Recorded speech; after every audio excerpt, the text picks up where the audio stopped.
Hello and welcome to day 3 of the draft, and welcome back to the master plan. And it's a brand new day, and this is the earliest we've streamed so far. It's in the morning right now, so should be interesting. We have round 4, round 5, round 6, and round 7 today to finish up the draft. We'll see how much of those we cover. We will definitely cover the entirety of round 4 though for you guys. And obviously, we ended the stream you know earlier on in the third round. So right now is we're just gonna go over the picks and basically our thoughts on the third round picks from last night, the ones that we didn't cover. So without further ado, let's get started. And Connor will be reading the picks. Yep. So right as we went off air was when Josh Jones went to the Arizona Cardinals. Right, and tackle. Obviously, the Cardinals' offensive line. We've talked about it, many times. Needs a lot of help. So wasn't a surprising pick. Was actually a good That pick. was, I think that was the steal of the draft right there. They filled their biggest need, and they got a guy who was probably first round value in round 3. And also because mostly the consensus was that they would have gone for um, a tackle in the first round, but they got another great steal in Isaiah Simmons, dropping all the way down to 8 there, and get their tackle of the future. So you gotta give that draft. Honestly. They really had two. They really had two great picks. Cardinals have been doing a good job so far in this draft, which is not which is a little bit of a surprise generally because their drafting in historically hasn't always been the best, but so far this draft they're doing a very good job. Yeah, I think if they do well enough, they could potentially be a playoff team now that they have Hopkins in there. They have a great offense. They really just need to upgrade the O-line and the defense. The next pick was the 73rd pick to the Jacksonville Jaguars, where they took a D tackle from Ohio State, Devon Hamilton. Yeah, solid pick. I mean, look, we talked about the Jaguars a lot yesterday and how they just have a lot of needs on their team. So they're doing a good job filling their needs. That's all I gotta say. Safety, but that was the right pick, replacing Calais Campbell. And if they were looking at D tackle though, I personally thought Gallimore was just a better prospect later in the round. I feel like Hamilton was kind of going a little bit under the radar, so but I would have still picked Gallimore over him. And then the 74th pick, someone we were talking about extensively yesterday about dropping. The Saints, I believe, traded up for him, which is Wisconsin outside linebacker Zach Bond. Yeah, we talked about him a lot yesterday. Because for a lot of people, he was a first round talent. A late first round talent. Everyone pretty much thought he was going to be a second round a pick. And then when we went through the whole second round and he still wasn't picked, a lot of us were surprised. Surprised by that. What we've been thinking is basically there was something about that inconclusive drug test that dropped his stock a lot. It's really unclear what it is, but it's really surprising that it dropped so far. I do like the pick by the Saints. They don't have that many positional needs, but they got probably the best player on the board, and they also filled a needed outside linebacker. That's probably one of their top needs. Yeah, and they were really expected to take a linebacker in the first round of the draft, with like a Patrick Queen still open. Zach Bond was one of the people were predicting for them to pick there, but instead they filled the need at, I believe it was Cesar Ruiz at center in the first round, and then come back in the third round, they still get a top tier linebacker. I think I had made a mock draft in early April, and I had them taking Bond in round 1, but most recently I had said Ruiz just because of his rising stock. And then with the 75th pick, the Detroit Lions were back on the clock. They took the guard from Ohio State, Jonah Jackson. Yeah, I mean, look, a little early for a guard. A little early, but I thought it was a good pick. I mean, look, teams at that point were filling their needs. I don't disagree with it. It's just a little early, in my opinion. I don't think guard is a huge need for them. I mean, it's something that they should have addressed at some point during the draft, but I think they're going to have a level of confidence in Josh Garnett, who is at the position. And I think overall the Lions haven't really been drafting too much for just need as much. They took Okwara and Swift, who are both probably closer to best on the board at the time of their pick. Jonah Jackson is not that, so maybe they thought they really needed a good and they liked him. There was some centers, like Cushenberry, that I think Hennessy or Bidads that could be moved over to good and maybe it's better than Jackson, but I think it's a solid pick. I do. Even though I don't understand the Jonathan Taylor to the Colts at all, but the DeAndre Swift to the Lions pick is starting to grow on me, honestly, because Kerryon Johnson, he's in a contract year, and Bo Scarborough was a solid backup for him, but Swift is going to bring another level of performance there. Like, if Johnson gets hurt, he can take over the backfield. Yeah, especially with Johnson out like 15 games last year. That's just a huge worry. So many problems. There's definitely room for that. So and speaking of running backs, the next pick, the 12th pick, goes to the Tampa Bay Buccaneers. They took Keyshawn Vaughn, the running back from Vanderbilt. I mean, honestly, with that sort of pick, obviously, they were gonna pick a running back earlier on in the draft, and they accomplished that goal. Honestly, Connor and I were talking a little bit before. We thought Zach Moss was a little bit of a better talent. We thought he was probably the better pick, but honestly, not a bad pick for that time. I don't think. Yeah, it's possible Vaughn's a better fit for the team. He was one of the probably top 5 running backs left on the board. Yeah, I'd say he was the second, maybe, or arguably first behind Moss. I think he's definitely a better receiving back than Moss. I don't know how good he is just off the ball, but he had a lot of kind of receiving yards there in Vanderbilt. I think that is someone Tampa wants.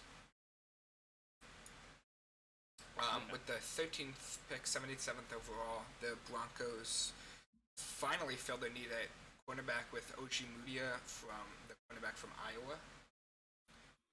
I would have preferred probably Bryce Hall there, but that's still a good pick. Yeah, obviously lost Harris. With they fill in needs. Yeah, I mean, a smart pick. First 2 rounds they take wide receivers. First round makes sense. Second round, KJ Hamler. I don't know what we think about KJ Hamler going second there. Would you have liked him to get a better cornerback last round rather than round 3, and then maybe got a wide receiver? Address the D line. That's one thing that they haven't done yet. Probably that'll be a 4th round thing, but they could have done that in round 2. Still got an Ojemudia here. And there's still some good defensive edge type, outside linebacker type edge rushes still on the right now. That are some of the top prospects still in. I think we saw that second round too. You can find someone to play across from Von Miller there. Yeah, for sure. Then with the 78th overall pick, the Atlanta Falcons take Matt Hennessy, the center from Temple. Again, Atlanta's got a lot of needs, especially offensive line wise. Obviously had some problems there last year. I don't think they really need a center though, because they have Alex Mack there, the veteran guy. This is really a future investment. And I don't think that's what the Falcons should be going for. Right? I mean, one interesting thing about Hennessy is his first 2 years at Temple, I believe he was a tackle, and then he moved to the center when they did. Yeah, I feel like he has the ability to switch outside. I think he's much. That's what I'm thinking. I think he's much better in the inside, moving to like a guard. I don't know if he's good enough for tackle, but he's really good in the run blocking. Not as good, I'd say, in pass protection, but should be a valuable maybe rotation type guy for the Falcons there. Yeah. And then with the 79th overall pick, the New York Jets took Jabari Zuniga, the edge rusher out of Florida. Solid pick. I mean, Jets do need some help on the D line, especially pass rush wise. I don't love the fit there because I think he'd be better in a 4-3 scheme than a 3-4 scheme. Yeah, he had really good production. There were worries about he had I believe like a broken ankle sometime either last year or the year before, which was a lot of worries going into the draft. Now at the 80th pick overall, one of my favorite picks of the draft so far was the Raiders taking Lynn Bowden, the absolute utility piece, Taysom Hill type, I guess wide receiver from Kentucky, but he played quarterback in his last year. I don't think he's gonna play wide receiver there. They already took No. Henry Ruggs, and they have so many. Like they just needed that number one guy, and they're good at. He's gonna be Yeah, their Swiss Army knife. He's type definitely, guy. and I remember he went somewhat viral earlier in the year as being a punt returning quarterback, which was interesting in his career. He's definitely going to be a gadget type player for the Raiders. John Gruden should. I think they announced him as a running back, so maybe he could, Yeah. could provide some insurance for Josh Jacobs there. Yeah, Josh Jacobs was injured a bit last year, so maybe Gruden has a plan. And then speaking of wide receivers going to the Raiders with their 81st pick, the next pick, they take Bryan Edwards, the wide receiver from South Carolina. In contrast to Henry Ruggs, the small, really fast guy, Edwards is kind of a larger pass catcher type, bigger build type guy. Yeah, I mean, when they lost Amari Cooper, they haven't really had a true receiver. They obviously have Hunter Renfro, but he's more of a smaller, slot type guy. So definitely looking to put some pieces for Derek Carr to throw. Tyrell Williams was a fairly breakout star last year, I feel like, on that team. It's true, but they're looking for a little bit more depth, I feel. And then I feel like Henry Ruggs is probably going to play more than Bryan Edwards this year. I see Ruggs as a day one contributor, whereas Edwards is a depth piece for them. And then, in my opinion, easily the best team so far in the draft, with taking basically first-round talent all of the first 3 rounds, is the Dallas Cowboys, getting Neville Gallimore, the D tackle from Oklahoma. Another huge steal in this draft. I think you got to credit the Cardinals and the Cowboys with the 2 biggest steals of this round: Josh Jones and Neville Gallimore. Maybe the Saints in there with Zach Bond, but there are other concerns there. Yeah, it's a surprise that the Cowboys have been doing so well. I would say it's a surprise for me that the Cowboys have been doing so well, just because Jerry Jones is the one running it. He's not even listening to his scouts. Not listening to his scouts, but give him credit. He's done a really nice job. When we talk about teams who have done really well, obviously the Cardinals have had a bunch of steals. The Cowboys have had a bunch of steals. I think the Vikings have done a really solid job as well. So, one very interesting thing, I think, is because a lot of other teams passed up on these players. Do you think his opinions would have changed if he might have listened to more of the scouts? Is there something about these players that made him not go where they were predicted? It's possible. There was a lot of going with his gut, and that might have been a good thing. Yeah, just went for probably best available. Best available. I mean, Biggs, it's Gallimore. definitely working well. Yeah. Still needs though. I mean, they needed a receiver, they needed a tackle, and they needed a corner. Yeah, he's filling team needs as well. So.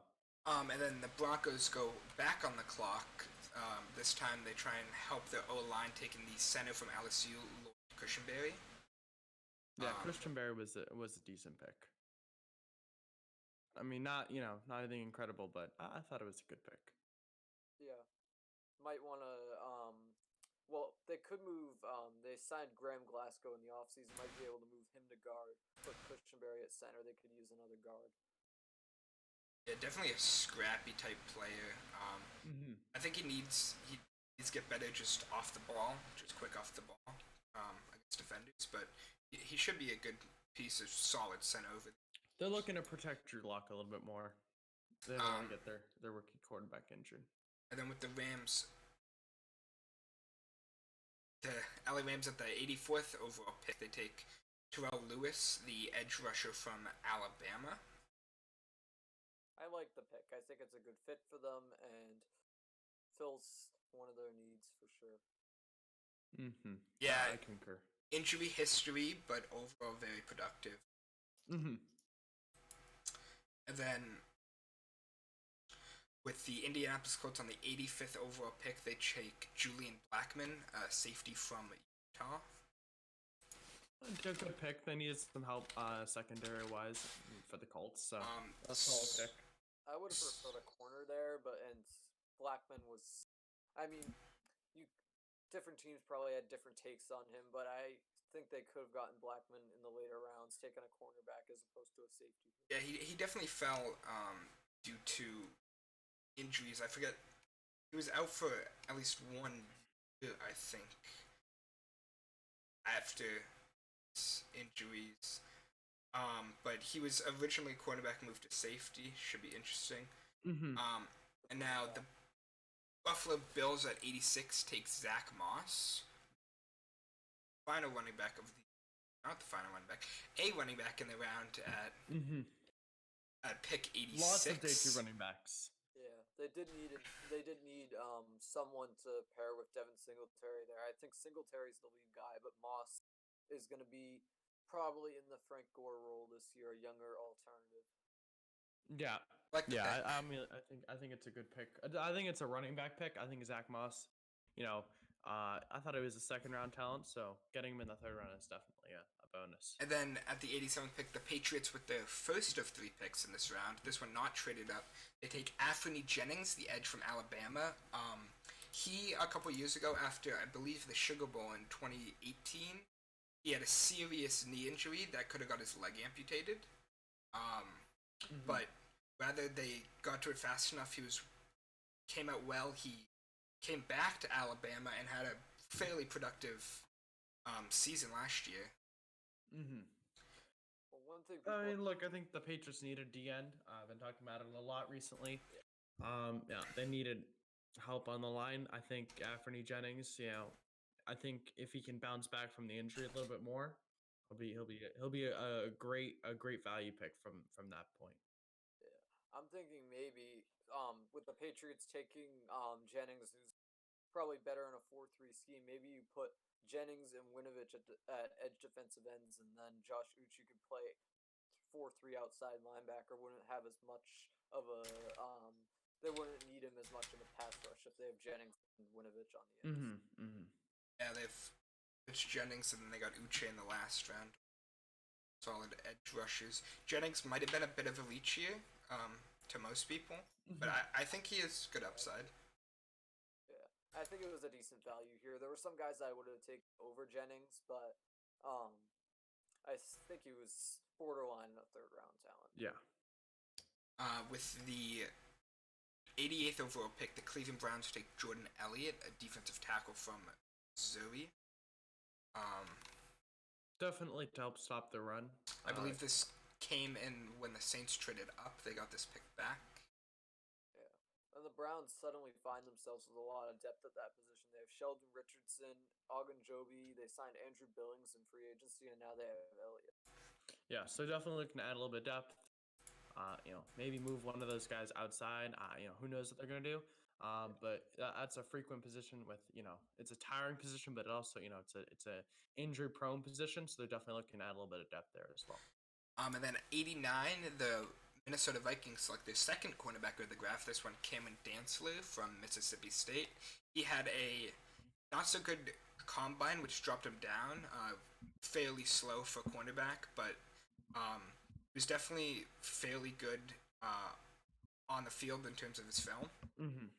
Look, I think that the Vikings after last season, they realized that Hughes was their number one guy and that everyone else was really, really bad. So yeah, I think obviously that their first pick for a cornerback was a really, really solid pick. I thought I think they went with Gladney. Is that right? Yeah. I thought that was a really solid pick. Again, I think the Vikings have done a really, really nice job this draft. Jennings, I think, really, really solid pick. Looking to add more depth at the cornerback position.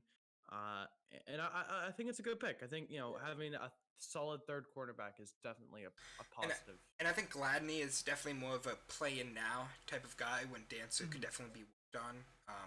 Dancer, sorry, not Jennings.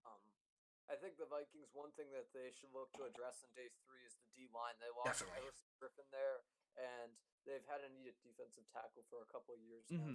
Linval Joseph got released, and instead other guys that left there. Yeah.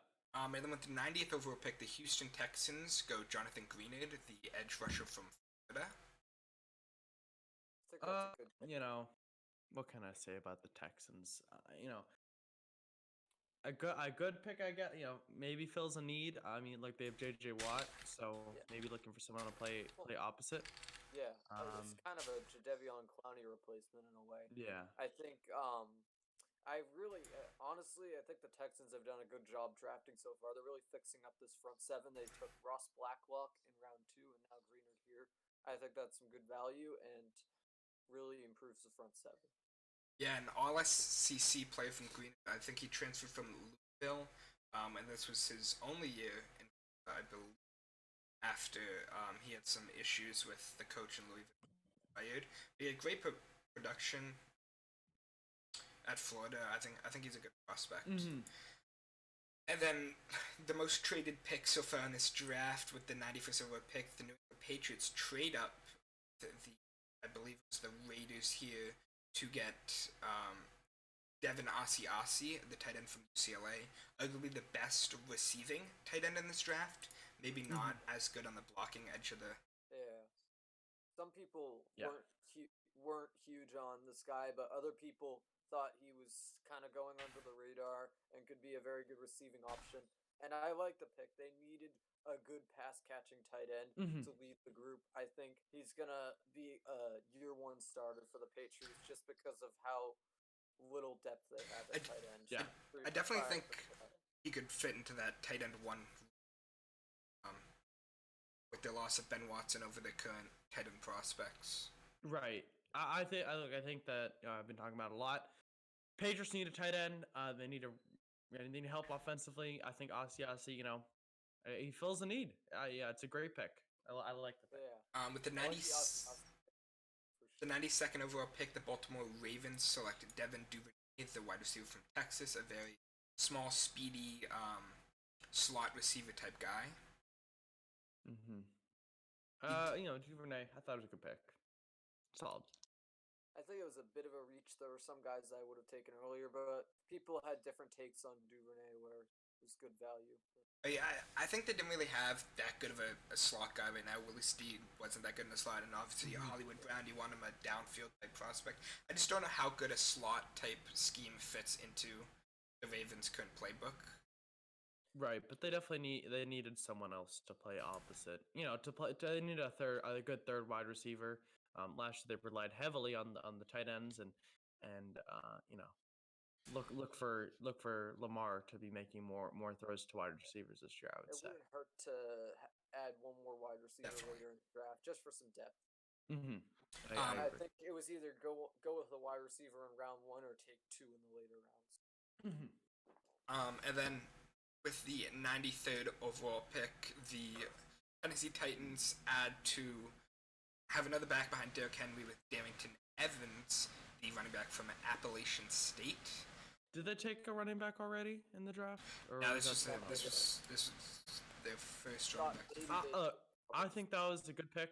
Obviously running backs in this league, it's easy to get injured. And Derrick Henry's definitely a workhorse. With the loss of Dion Lewis, they're going to need a third down and a pass catching back, and obviously Evans is probably that guy for them. Yeah. So I think also that very fast like Lewis was. I think that was a good pick. Yeah, and then great fit for the Titans, honestly. Definitely a different counter to the big overpowering Derrick Henry with a more wiggly type. Elusive guy, yeah. And then with the 94th pick, I thought this one was interesting. The Green Bay Packers finally found they need a tight end with Josiah DeGuara from Cincinnati. I think he's a good player, very athletic. I think it's a bit of a reach, and I think this could have been the reason why the Patriots traded up. He's similar to Asiasi in terms of being more of a receiving type back. That could have been their target, and then they lost him. Right. I think I don't like the pick. I think tight end. I think they should have went with a wide receiver instead of a tight end. Yeah, it's not a great tight end pick, anyways.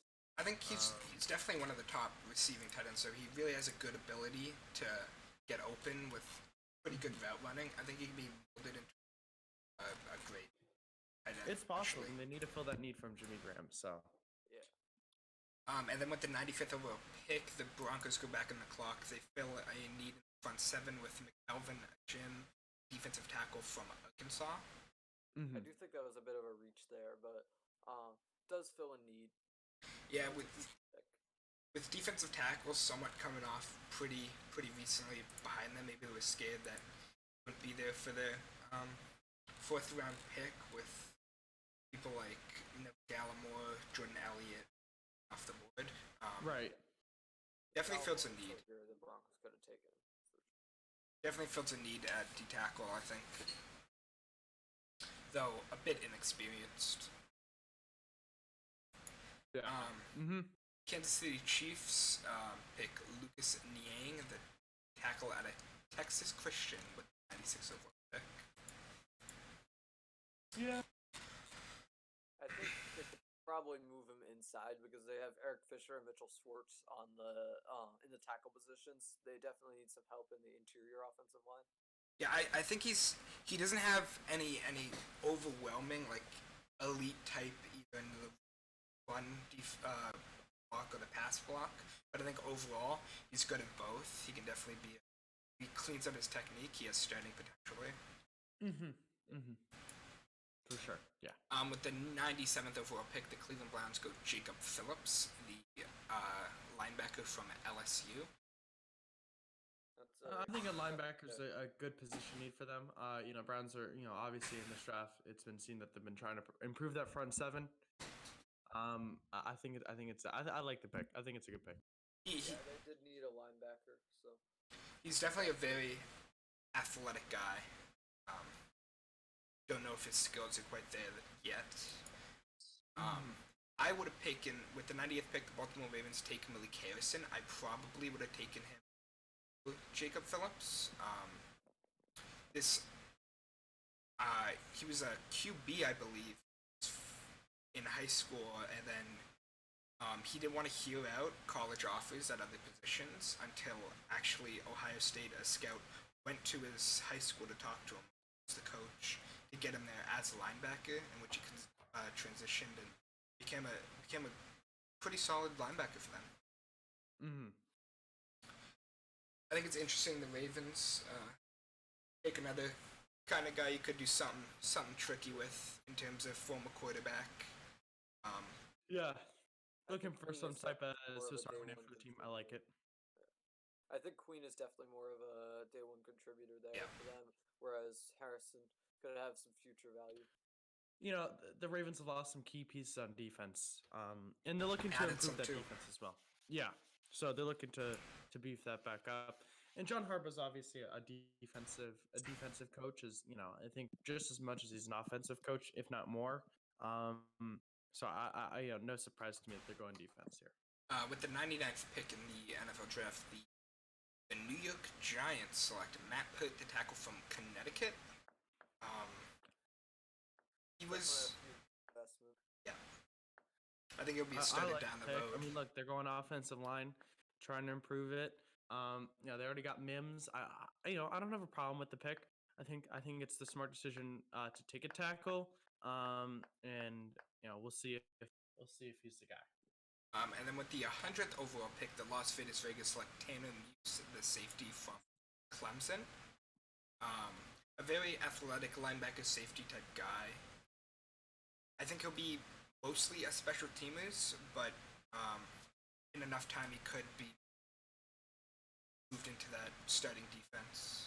Yeah. Mm-hmm. I think he's an underrated player. Could play in a lot of different roles for the Raiders. I think could end up playing in some 5 DB, 6 DB schemes potentially, but more of a special teams guy, as you said.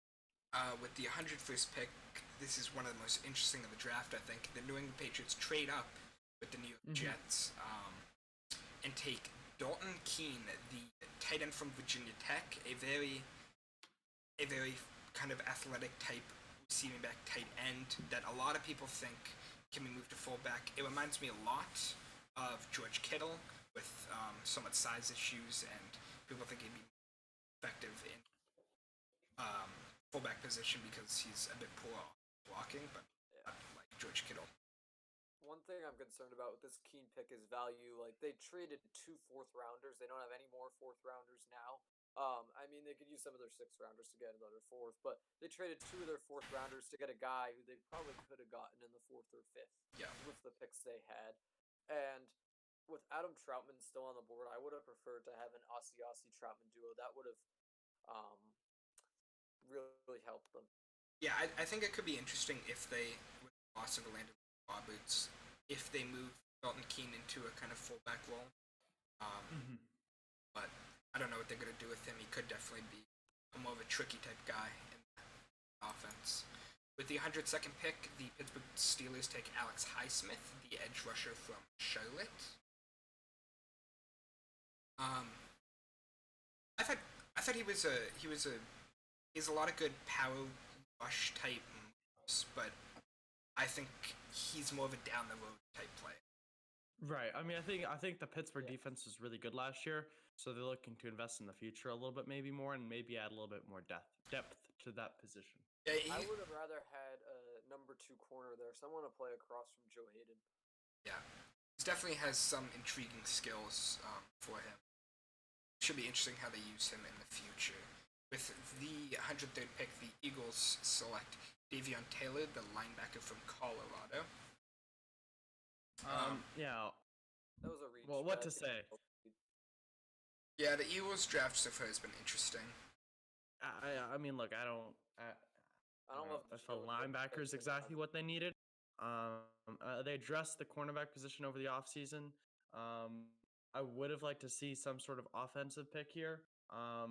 Wide receiver. I would have. Personally, I think a wide receiver would have been. They already took Jalen Reed. Even though they already took one, I think they have so few people there. They do have Jeffrey and Jackson, but they're injury prone and they're getting old. They're injury prone. Jackson is really old. I think adding more depth there. And then also with one of the most controversial picks with Jalen Hurts in the second round. I mean, you add a strong special teamer, but I don't know if he's a guy you need.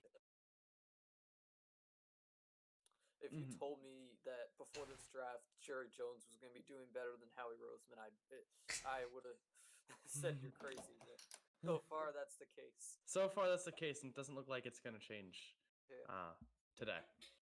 With the 104th pick, the Rams take their second pick in the third round with Terrell Burgess, the safety from Utah. I like the pick there. That was Eric Weddle retired and left there, so they could use some more depth at the position. Yeah, he's good deep in the middle. I don't know how good he can be in kind of a slaughter linebacker role. But I think he's definitely more deep type safety. Could be eventually into their rotation. Definitely could see that. The Bengals just selected Akeem Davis-Gaither with the first pick of round 4. They got another. We'll get to that. We'll start the 4th round picks. As soon as we finish these 3rd rounders. Yeah. I know it'll be a little late, guys, but yeah. He was a Sun Belt defense. But with the 105th pick, the Saints select Adam Trotman, tight end from a day. Definitely a traditional type tight end, budget blocker, but so can have some crafty pass catching over the. Probably looking for more blocking. Not a surprise. They have Brandon Cooks, I think. Not Brandon Cooks. They have Jared Cook. He's getting on the older side, so not a surprise to go with the tight end, especially more of a blocker. So, decent pick. Yeah, I do think it wasn't a huge need for them because they already had, in addition to Jared Cook, they had Josh Hill there too. So I don't know how much Troutman's going to play year 1, but if once Cook leaves in free agency after this year, Troutman could see an increased role.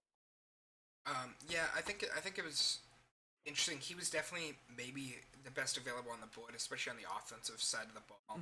I think they just want to add more weapons to that already quite strong offense, and they do that through Troutman. They're in win now mode. They want to win a Super Bowl this year. Whoa, hold on. Breaking news. Trent Williams has been traded to the 49ers. Wow. That's an interesting trade.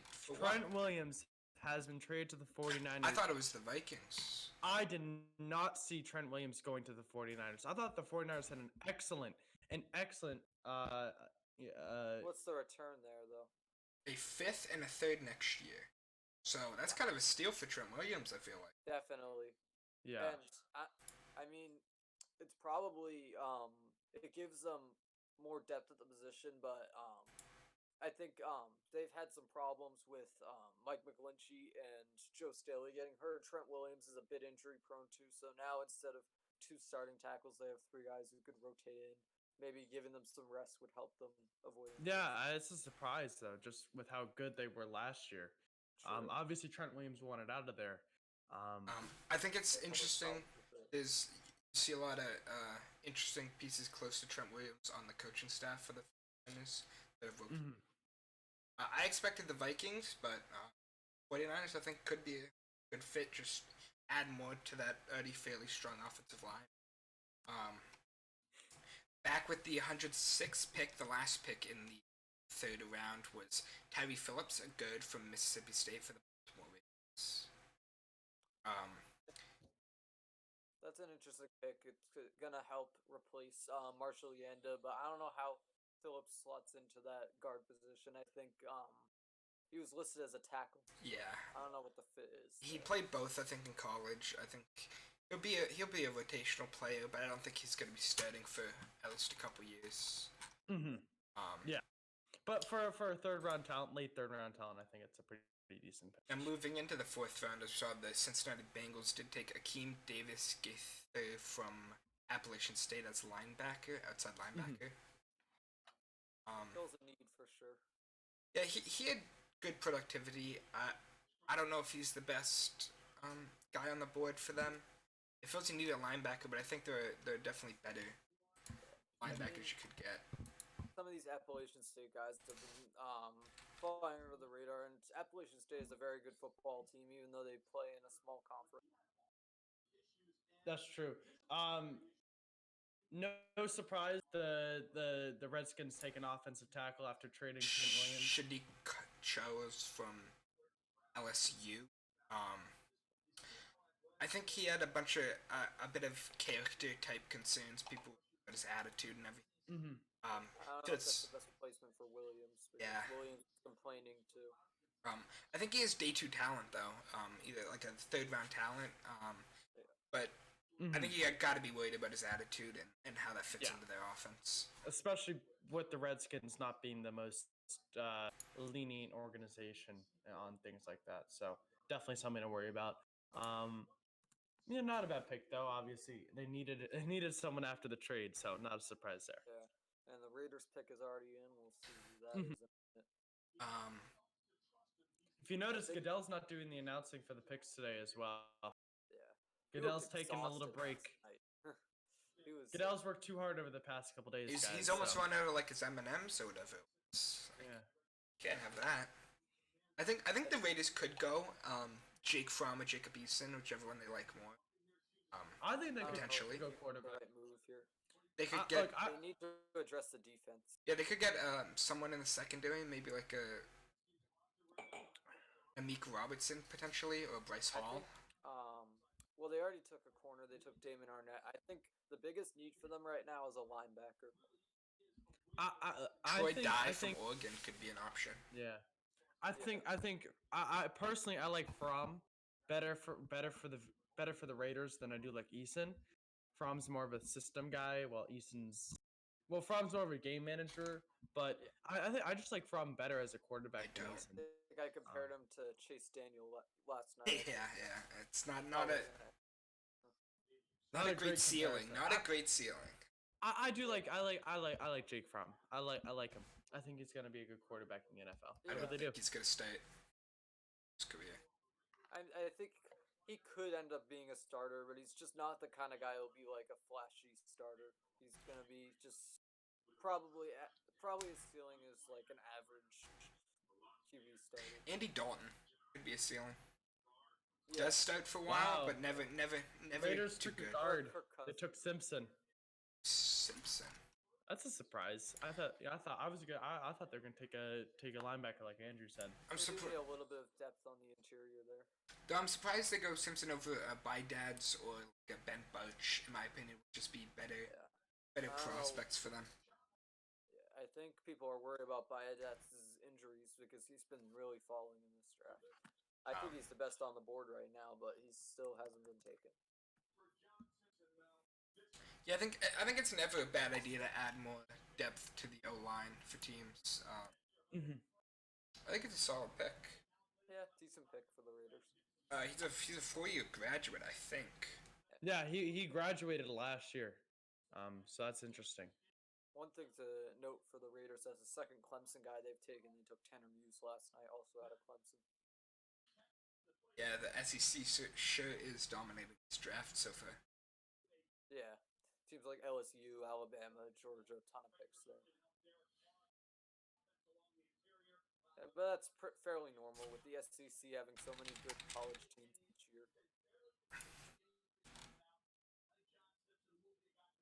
Now, I think could be interesting what Trent Williams kind of falls into that going back to the trade 49ers. I think he'll probably start at right tackle, you'd expect. Yeah. Um, And then you have Mike McGlinchey as insurance Rotational type guy. for Staley and Williams. The Giants pick is in. Giants pick is in.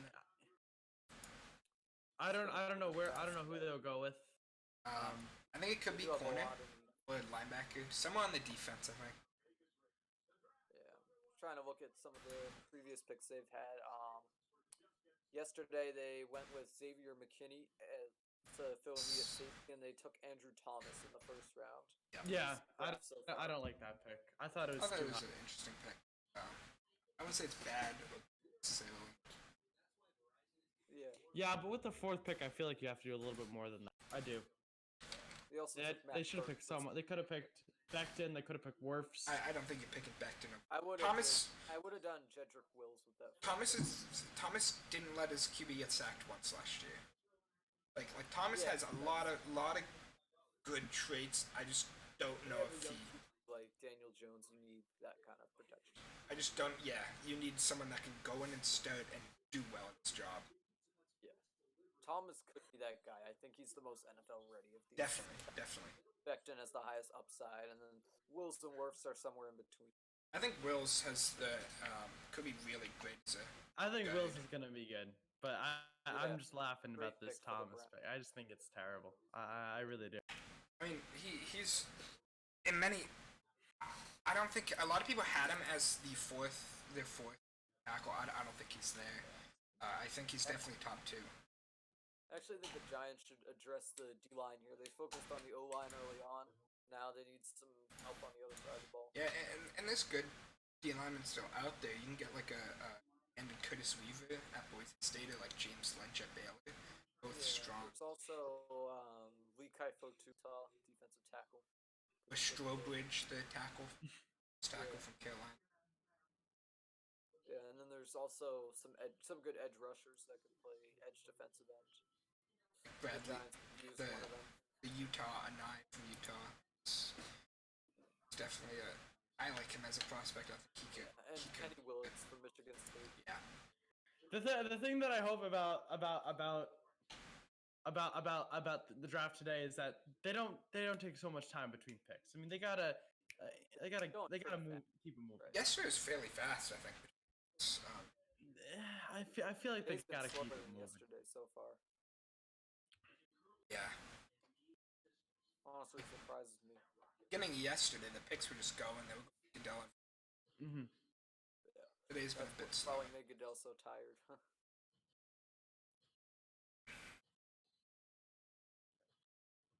Yeah, I think it definitely got to be defense here for the Giants. I agree.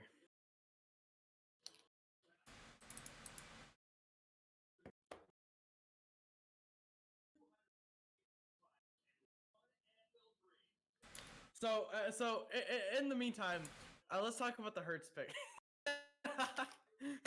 Sorry, I'm just thinking about EDP yesterday because this morning I woke up and obviously EDP is one of the most diehard Eagles fans out there, and I encourage everyone to go and watch his reaction to the Jalen Hurts pick because it was hilarious. But I honestly don't even know what to think. I think that was a terrible pick. I mean, let's just go over it. I mean, it was bad.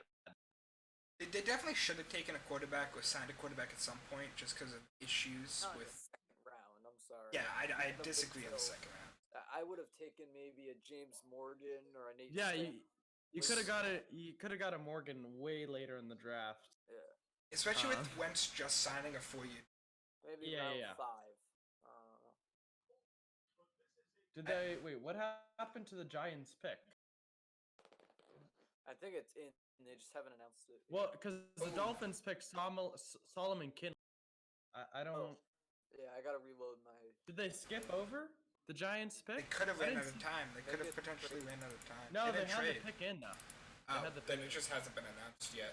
All right. Dolphins pick Solomon Kinley. Before knowing the Giants. Is pick. what even is he? Is he a safety? The Giants took cornerback Darnay Darnay Holmes from UCLA. It makes sense. That they took deep. I think there's better cornerbacks, but definitely fills Better the need. cornerbacks Bryce available. Hall still on the board. I think he's one of the Troy best. Pride too. Oh yeah, underrated guy there. Yeah, I'm not I don't know. I think they picked defense. I think that was a smart pick. I think Holmes is definitely one of really good in the nickel as a nickel corner. Mhm. It's a decent pick. I think it's a good pick.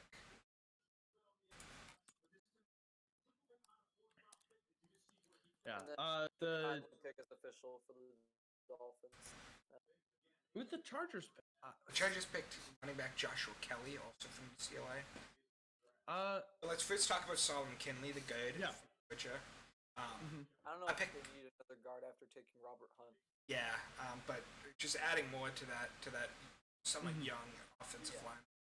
They haven't invested as much as they had the defense. It was not great last year. So. Yeah. I think that was originally their pick before they traded it to Houston and now got it back. Chargers get a running back behind Eckler. I mean, they did Because- have Justin Jackson there. Yeah. But Now they have another trio like they had a year ago with Melvin Gordon, Eckler, and Jackson. yeah, I think they- Eckler's definitely the leader there. oh, completely. I think Eckler really showed out when Gordon was holding out at the beginning of the season. Eckler had really great start. And I think they saw that and just want to run with Eckler. Gave him a huge contract. They just want someone behind him, maybe take the load. He hasn't really had a role as a starter with carries. Starting running backs have. Definitely a small, Yeah. elusive type. Joshua Carolina Kelly. might be smart to take a corner here. Yeah, I could Took see that. Safety Jeremy Chin earlier, but they could still use someone next to Jonte Jackson. All right, should we discuss Kelly? I don't know why. Oh, the Chargers. Yeah, it's a good pick. They needed another running back. Obviously lost Melvin Gordon. Austin Might be a Eckler's bit of a gonna be the number one reach guy. for Kelly. Bit of a reach, but they're looking for another running back. I don't know. He's definitely a backup. I don't see him being a starter. What surprised me running is back. that the Chargers haven't taken any O linemen yet, and they haven't taken a wide receiver yet. Yeah. Not really building around Justin Herbert. So I think they have already strong Yeah. receiving corps in line. I think Definitely they wanna see him could add use a something. third receiver and a right tackle, kind of a need for them. For sure.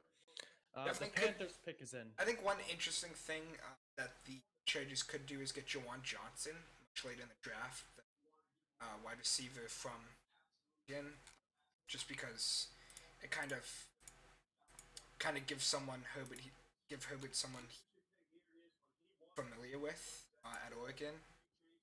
This is number 2 receiver, so I think that could be a pick they're going for much later in the draft. One underrated guy I've heard a lot about, maybe the Chargers could target him. He's out of southern Mississippi, so kind of a small school guy. Oh, Quez Watkins, yeah. Yeah. He was like one of the fastest combines. Definitely. I know if Benny was here, he'd be talking all about Josh Love still, but Watkins, I think, is the best small school guy. In the late rounds. Yeah, I think we'll see some quarterbacks be taken going forward. Quarterbacks. Ooh, that could be interesting. Yeah, because I want to see people which from teams are draft still on the decent and which team drafts from. And I think obviously the Morgan. Bucks could be one of them. Try and get someone for after the 2 years of Brady. They should have I here. wouldn't be surprised if the Jackson. They haven't traded Winston yet, so that's a little bit of a surprise. Winston is currently a free agent. Oh, he's a free agent. My bad. Yeah. Who's the backup for the Buccaneers right now? They Blaine don't really Gabbert. have. Oh yeah, it's Gabbert. Blaine That's Gabbert. right. They I could use mean, their I would younger take someone core. else. I would take pretty much anyone over Blaine Gabbert. He's really bad. I think Blaine think, Gabbert's a pretty good player. Anthony Gordon could be a good fit for Tampa later on. Yeah, that's who I definitely looked at. I've never seen Blaine Gabbert as really a bad quarterback. Yeah, he's okay. He's nothing special, but He's been a Solid good back. career backup. Did good when he came out of the league on the Jaguars. Did pretty. Had a couple good years as a Panthers backup on the backup from 49ers. Mariota a couple years ago. Panthers selected Troy Pride Jr. cornerback. He's, That's a good pick. he's definitely one of the top corners still on the board. Yep, and they needed a cornerback as well, looking to improve that secondary on defense, which was pretty bad last year. So, solid pick. No complaints. And Cardinals pick is in now. It's fast. Yeah.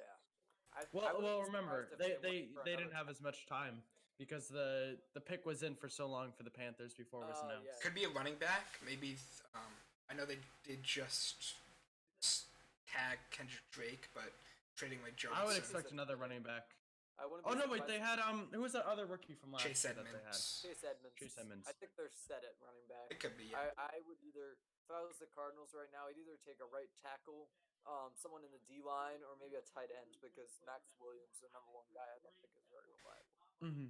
Yeah, there are quite a few good tight ends in like Harrison Bryant. Hunter still on the board. Hopkins, I love at this point. They took Leki Yeah. Fotu, D tackle from Utah. I like that pick a lot. I think he's one of the best defensive tackles left on the board right now. Guy out of Utah, he really just kind of clogs up the middle on the run. I think he's quite limited, not as good as a pass rusher, but really is strong. They're looking for someone to stop the run, which they had a lot of problems with last year. So I'm gonna give them respect on that.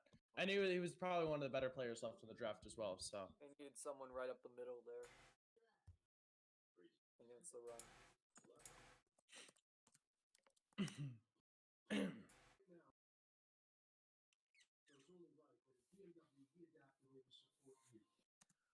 Cardinals Browns. have had an amazing draft. Browns so are Yeah, on the they've clock. had a very strong draft so far.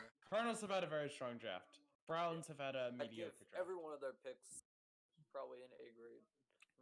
Browns, I could see someone in the secondary, or maybe another offensive skill position. Yeah, they do need a wide receiver, number 3 guy behind Beckham and Landry. And if they're gonna trade OBJ, that would become an even bigger.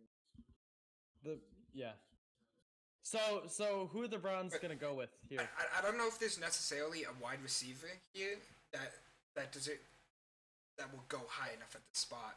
What about Donovan Peoples-Jones? I mean, wasn't great day 2 value, but now 4th round, I think he could be a good pick. Yeah, he's definitely a good mix of a player. I think he kind of needs to play faster, I guess, and he didn't have great production overall. Michigan, though that was over that offense with him. The Browns take tight end Harrison Bryant. That's a surprise. I didn't think they'd go with the tight end. Hooper and Yeah, Njoku there. that's interesting. You know, I didn't like, think they'd go with the tight end because they already have Njoku and they signed Austin I think Hooper they're to that gonna huge trade Njoku contract. at this point. They could. I want Njoku in New England, and then you have Asiasi and Njoku duo. Njoku I don't think the is Patriots won't be going for another tight end though. They Yeah, drafted that's true. 2. They drafted Dalton Keene. They drafted Then 2. They're not going to go for another tight end. I think I don't know. Unless they're planning on trading Njoku, I don't like that pick. I think because if they- Njoku could be a worry for injuries, as he was pretty much out for last year. Yeah, That's but his first year. you already have Hooper and Njoku's there, and then you have Odell and Landry. Yeah. I don't know Well, if you need to a add wide to that. receiver was anymore. probably a better choice. You could always, I don't know. I feel like there was other needs that team had that they didn't address right there. Yeah. And Njoku is on his contract year, his rookie deal, or does he still have another year? I'm not. I think they still could have signed this someone is his the last following year, year but- though. Yeah, I think he might have a 5th-year option. I don't know if the Browns are gonna pick that. but yeah, maybe they don't pick it up and run Harrison Bryant, depending on how he does with his injury this Yeah. year. It could Maybe fill. the number 2 tight end there. I think it's a solid pick for them. Maybe not as big of a need as other points, but I think it definitely helps them out. I think they're going to be a very tight end heavy team this year because they have two wide receivers, OBJ and Landry, that are definitely starting caliber, And but then they don't three really tight. have that number 3 guy. I think it'll be a lot of two tight end schemes, And maybe some two running back schemes with Kareem Hunt. did they? I thought Kareem Hunt was still in free agency right now. No, he was a restricted free agent and came back. Oh, he was restricted. Yeah, I really like that offense. I don't know if Baker's the QB, but I think they definitely can go. I don't. You guys can go check out. I did an episode on the podcast very recently with Donish Qureshi regarding the Browns. I think My thoughts he's. are on there. But to summarize it, I'm not a fan of Baker Mayfield. I don't think But, he's. I don't think he's. but I do think there's a familiar name back there in Case Keenum that could definitely Yeah. come in.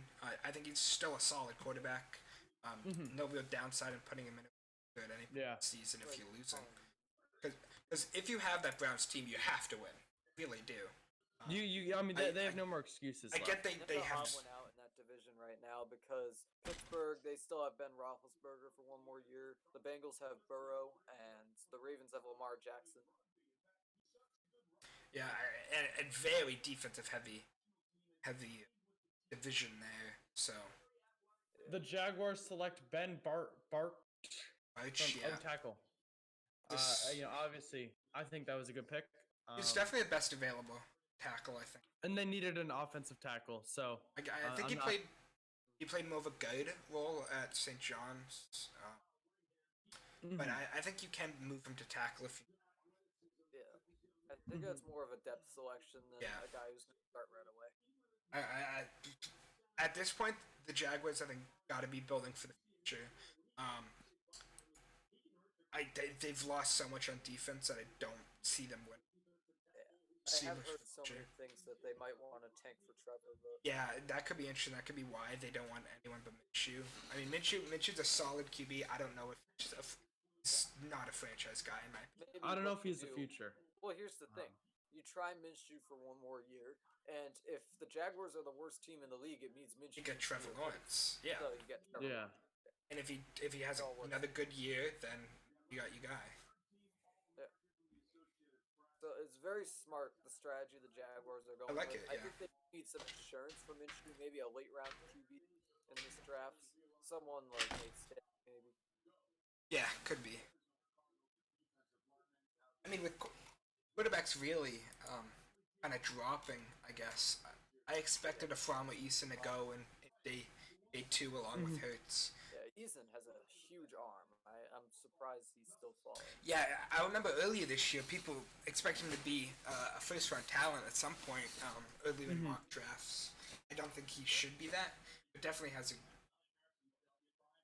good pocket mobility. I think in the right system, you could be a very good quarterback, but I think he still could be better option. strong in like a Patriots type system. I just don't know if they want to pick Yeah, him. I want him on the Patriots. I want the Pats to trade back into this round and take him, but I don't know if they will. I think they're looking for sleeper guys for sure. Yeah, like they've definitely Belichick taken likes to do. they've taken a lot of like project type guys that can be moved into their special team so that they can build That's up. for sure. That's One thing I don't like about how Bill Belichick drafts, he doesn't really think about value much. With the he'll take Yeah. Kyle Duggar in the second round without a worry. He'll take early second at that. He probably wanted Duggar at 23, quite honestly. Yeah, I remember they said they didn't think the guy was gonna get taken down to 37 Yeah, of the pick. So, Duggar was more of a late second round talent in my. yeah, and even a guy like Keane, who a lot of people had him as a 6th, 7th round talent, they're taking him in the 3rd. But I don't think he's quite what George Kittle was a couple years ago. I think Asiasi has more upside there. yeah, Aussie would definitely be a great receiving threat in the coming years. Yeah, I love the fit with Asiasi, but I just don't understand the Dolphins pick that much.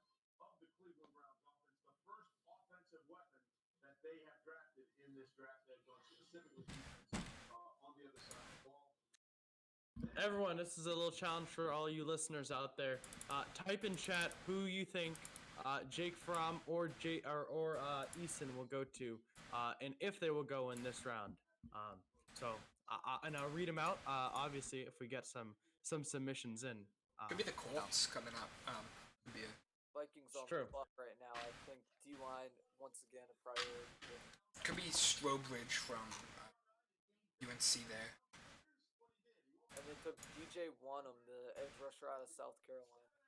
Don't love the fit there, but it's a decent pick. Yeah, I think there's better edge rushers on the board still. Agreed. Mm-hmm. Could go.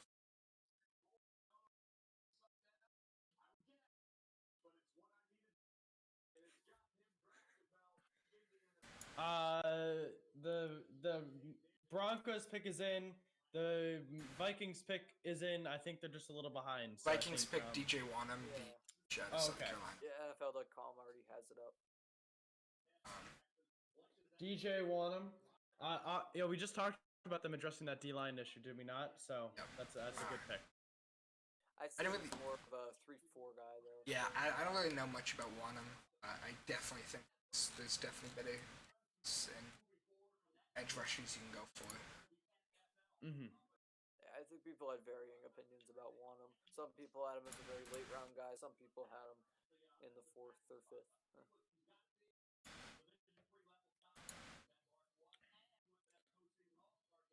The Broncos pick Albert. Not. not saying his Alberto, last the name. tight end. Yeah. So- that's not yeah, a so, big pick. I look- They already have Fant and Huberman there. I don't think it's a Another great young pick. tight end, Missouri guy. And it's kind of a waste of a guy like Alberto who could probably be like in a rotational role. I liked the Panthers as a fit for him because he could be in a duo with Ian Thomas. Alberto definitely had a really great combine that shot him up people's rankings. The reason why I don't like the pick is that the Broncos have already taken so many off. They took 2 wide receivers. Is that right?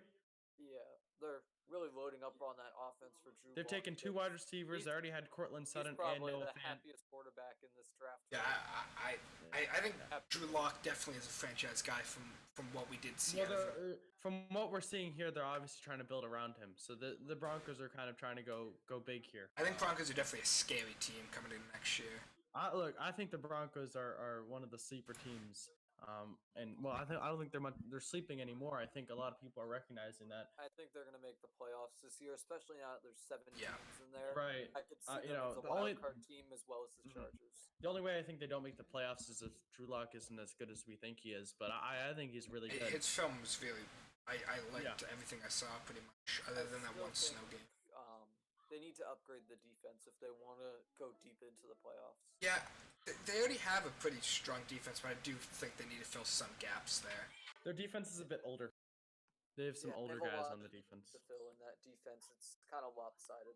I would definitely need to work on his overall running future, but Yeah. he's a solid pick. If they do want to add someone else into that offense. Added, two defensive players so far. They added Michael and McTelvin again. Yeah. I think their biggest need on defense right now is they need probably another corner or safety maybe could be a need. I think maybe one more D lineman too. Yeah, but I think their defense overall is looking pretty good, especially with Bradley Chubb coming this year. Yeah. Now the Falcons are on the clock. Mm-hmm. They've been on the clock for a while, actually, so they might be might be They've filling not some had trades from a some great teams. draft so far. I think they've reached on quite a few guys. Even though they filled 2 defense spots already, I still think they need to add more to the defense or potentially offensive line. I think Pick a is in. linebacker is a priority. Yeah, definitely. Like a Troy Dye could be an option there. Yeah. Maybe move Deion Jones to outside linebacker, put Troy Dye right up the middle.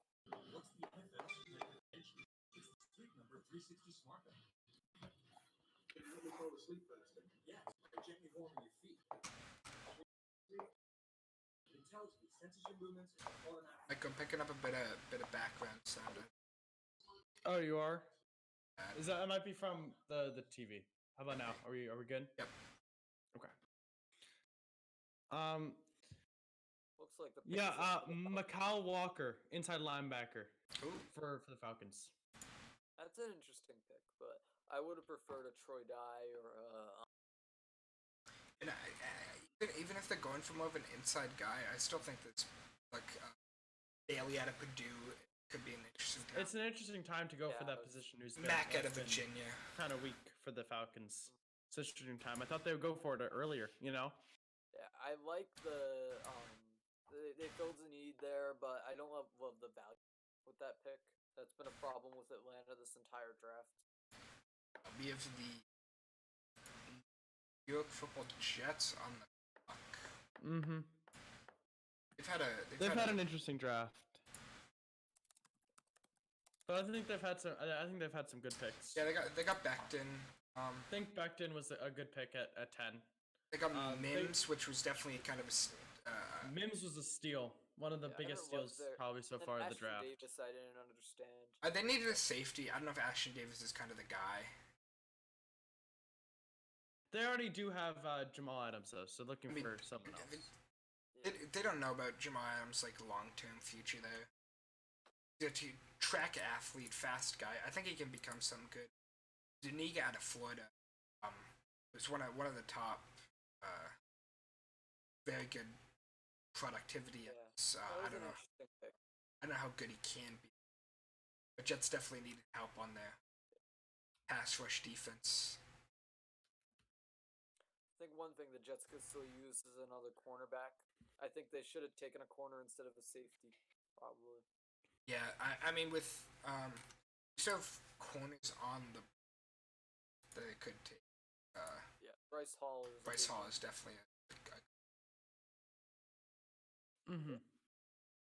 Yeah, they have filled a lot of needs, so they could go with one of the best guys left on the board, get another steal like Denzel. But if you're looking at the best on the board, I think Hall is one of those guys. Yeah, Hall. Preston Hopkins maybe. Could use a tight end. Maybe like a Kurt Weaver as a type guy at Boise State is up there. They could add someone. They could add Tyler Biodatz here. He's a good interior guy. I had the Jets taking Biodatz in the second round, but clearly that didn't happen. He's fallen all the way here. Add more to their line. Yeah. Becton in this draft could be. Yeah, I think they did lose one of their interior guys a couple years ago, James Carpenter. Indianapolis is up in 2 picks, so Could be a QB there potentially. yeah. I think they're another team that could be in contention for Trevor Lawrence. So Remember, Detroit could also be looking to select a quarterback as well. Maybe. Matthew Stafford being injured and on the decline and getting older. And obviously, they tried out some quarterbacks last year who were pretty. I mean, Stafford was injured most of the year last year, but I have confidence that he has something left in the tank. Mm-hmm. I mean, like if you're gonna say Matthew Stafford is in need of a replacement, then maybe the Falcons would be a team that could take a QB as Matt Ryan's successor. Ryan was taken the year before Matthew Stafford. Pick is in for the Jets. Mm-hmm. Did take a while for that pick though. Right. I'm surprised that Eason and Fromm haven't gone yet. Maybe one of them Michael falls to Perrin. Is that running back from Florida? Is that Sanjay Perrin's younger brother? I'm not sure.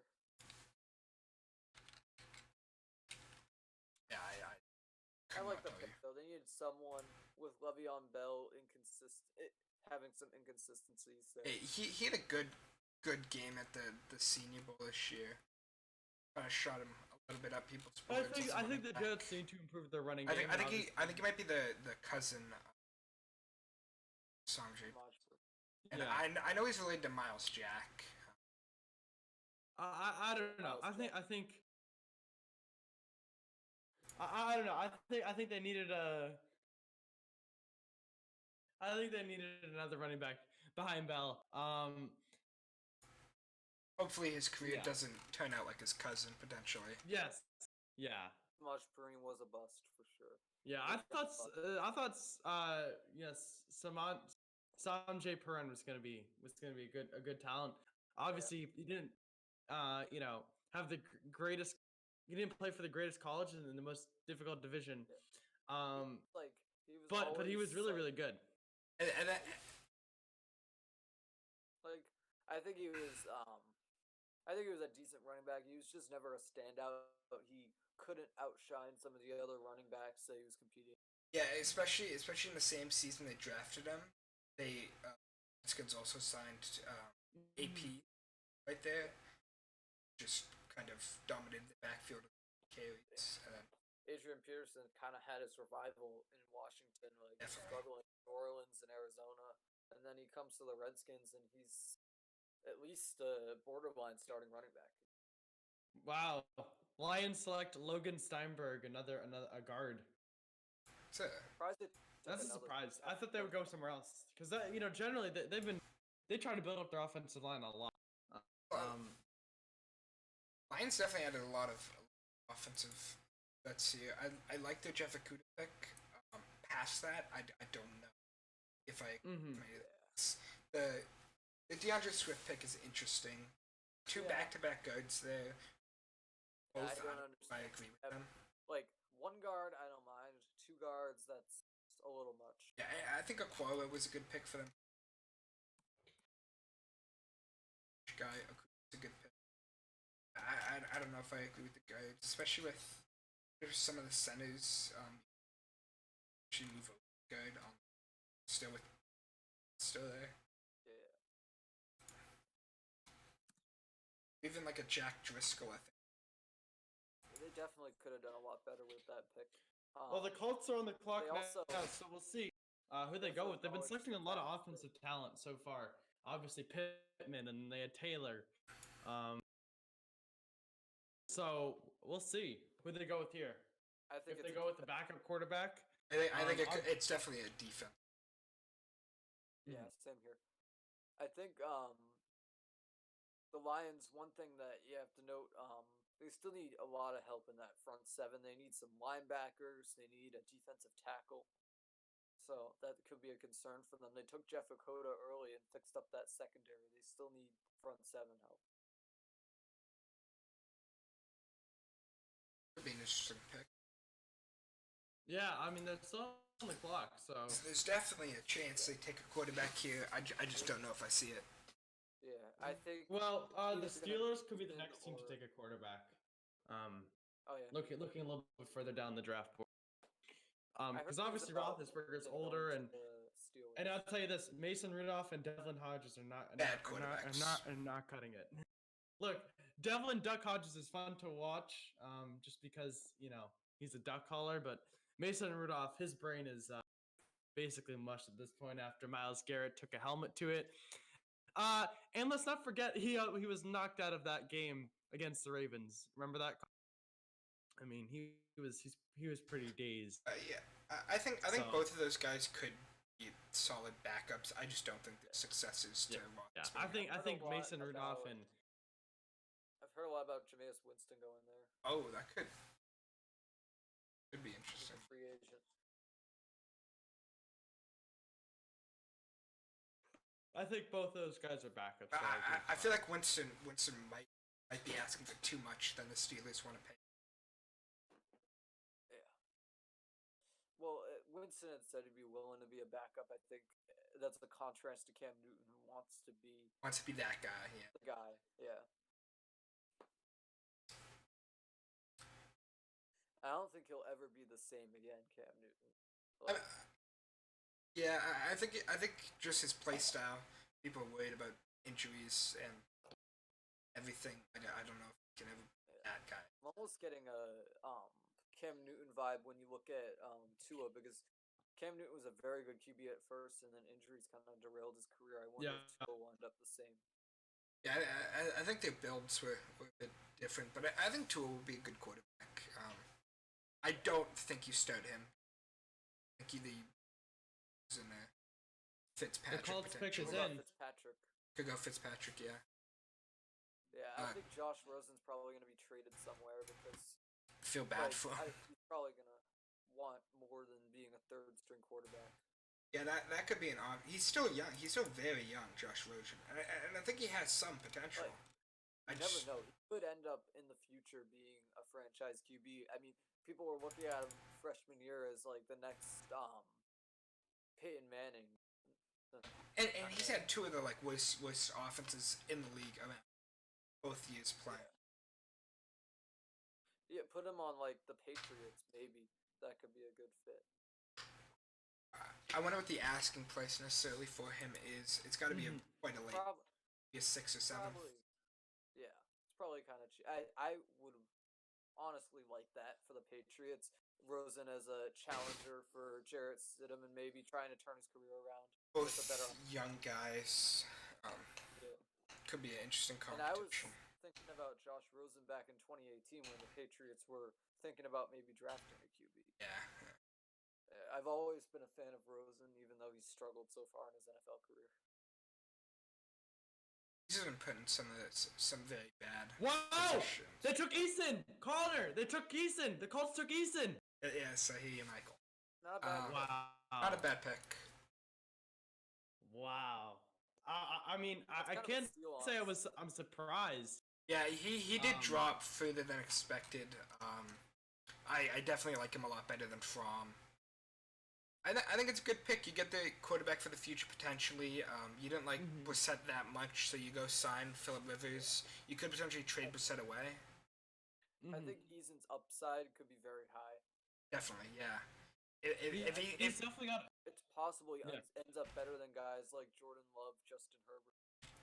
yeah, the Colts coaching staff plus Philip Rivers can definitely help him read the pocket. Help him develop. Just read the defense a lot develop better I than wonder he what can. they do with Jacoby Brissett there.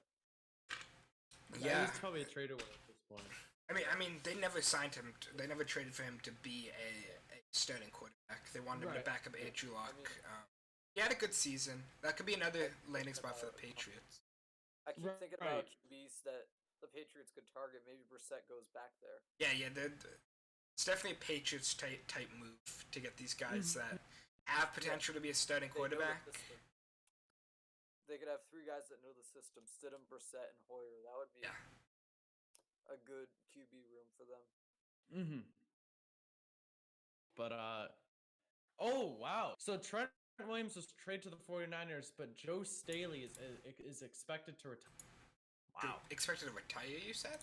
Yeah. I guess that's why they what- traded for him. I guess that makes a Yeah. lot more sense. Yeah, honestly, now that Trent Williams trade makes a lot more sense. Trent Williams slots in as the 49ers' new guy at left tackle. Left tackle.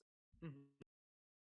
Yeah, this is what Adam Schefter said. I They're mean, gonna that makes build sense their because they had a O-line. really solid offensive line. So it's kind of unexpected Yeah. that like Trent Williams. Yeah. What I wonder is whether Staley's retirement is a reaction to the trade or was already going to happen. I think it probably was already gonna happen. I mean, he's 35. probably gonna happen. He has injury concerns. Yeah. He probably wanted. He's old for enough. If they never got themselves a tackle like Trent Williams, I think there's an opportunity he could have came back with the right convincing incentives. But now that they got Trent Williams, I think he knows he should. There's no need for him to stay. He can leave. I love the Oldest 49ers draft. offensive lineman in the league, like one of the only guys from before the 2010s. So it's sticking out. Cowboys select Reggie Robinson, the second cornerback from Tulsa. Yeah, he was a top quarterback. Still not Bryce yeah. Hall was- Bryce Hall. One of the better cornerbacks. Obviously they lost Byron Jones. They're looking to, I don't know if he's one of. I'm think taking. Trevon Diggs is the Byron Jones replacement. Yeah, yeah, but it's they're, more but of a they're long looking term.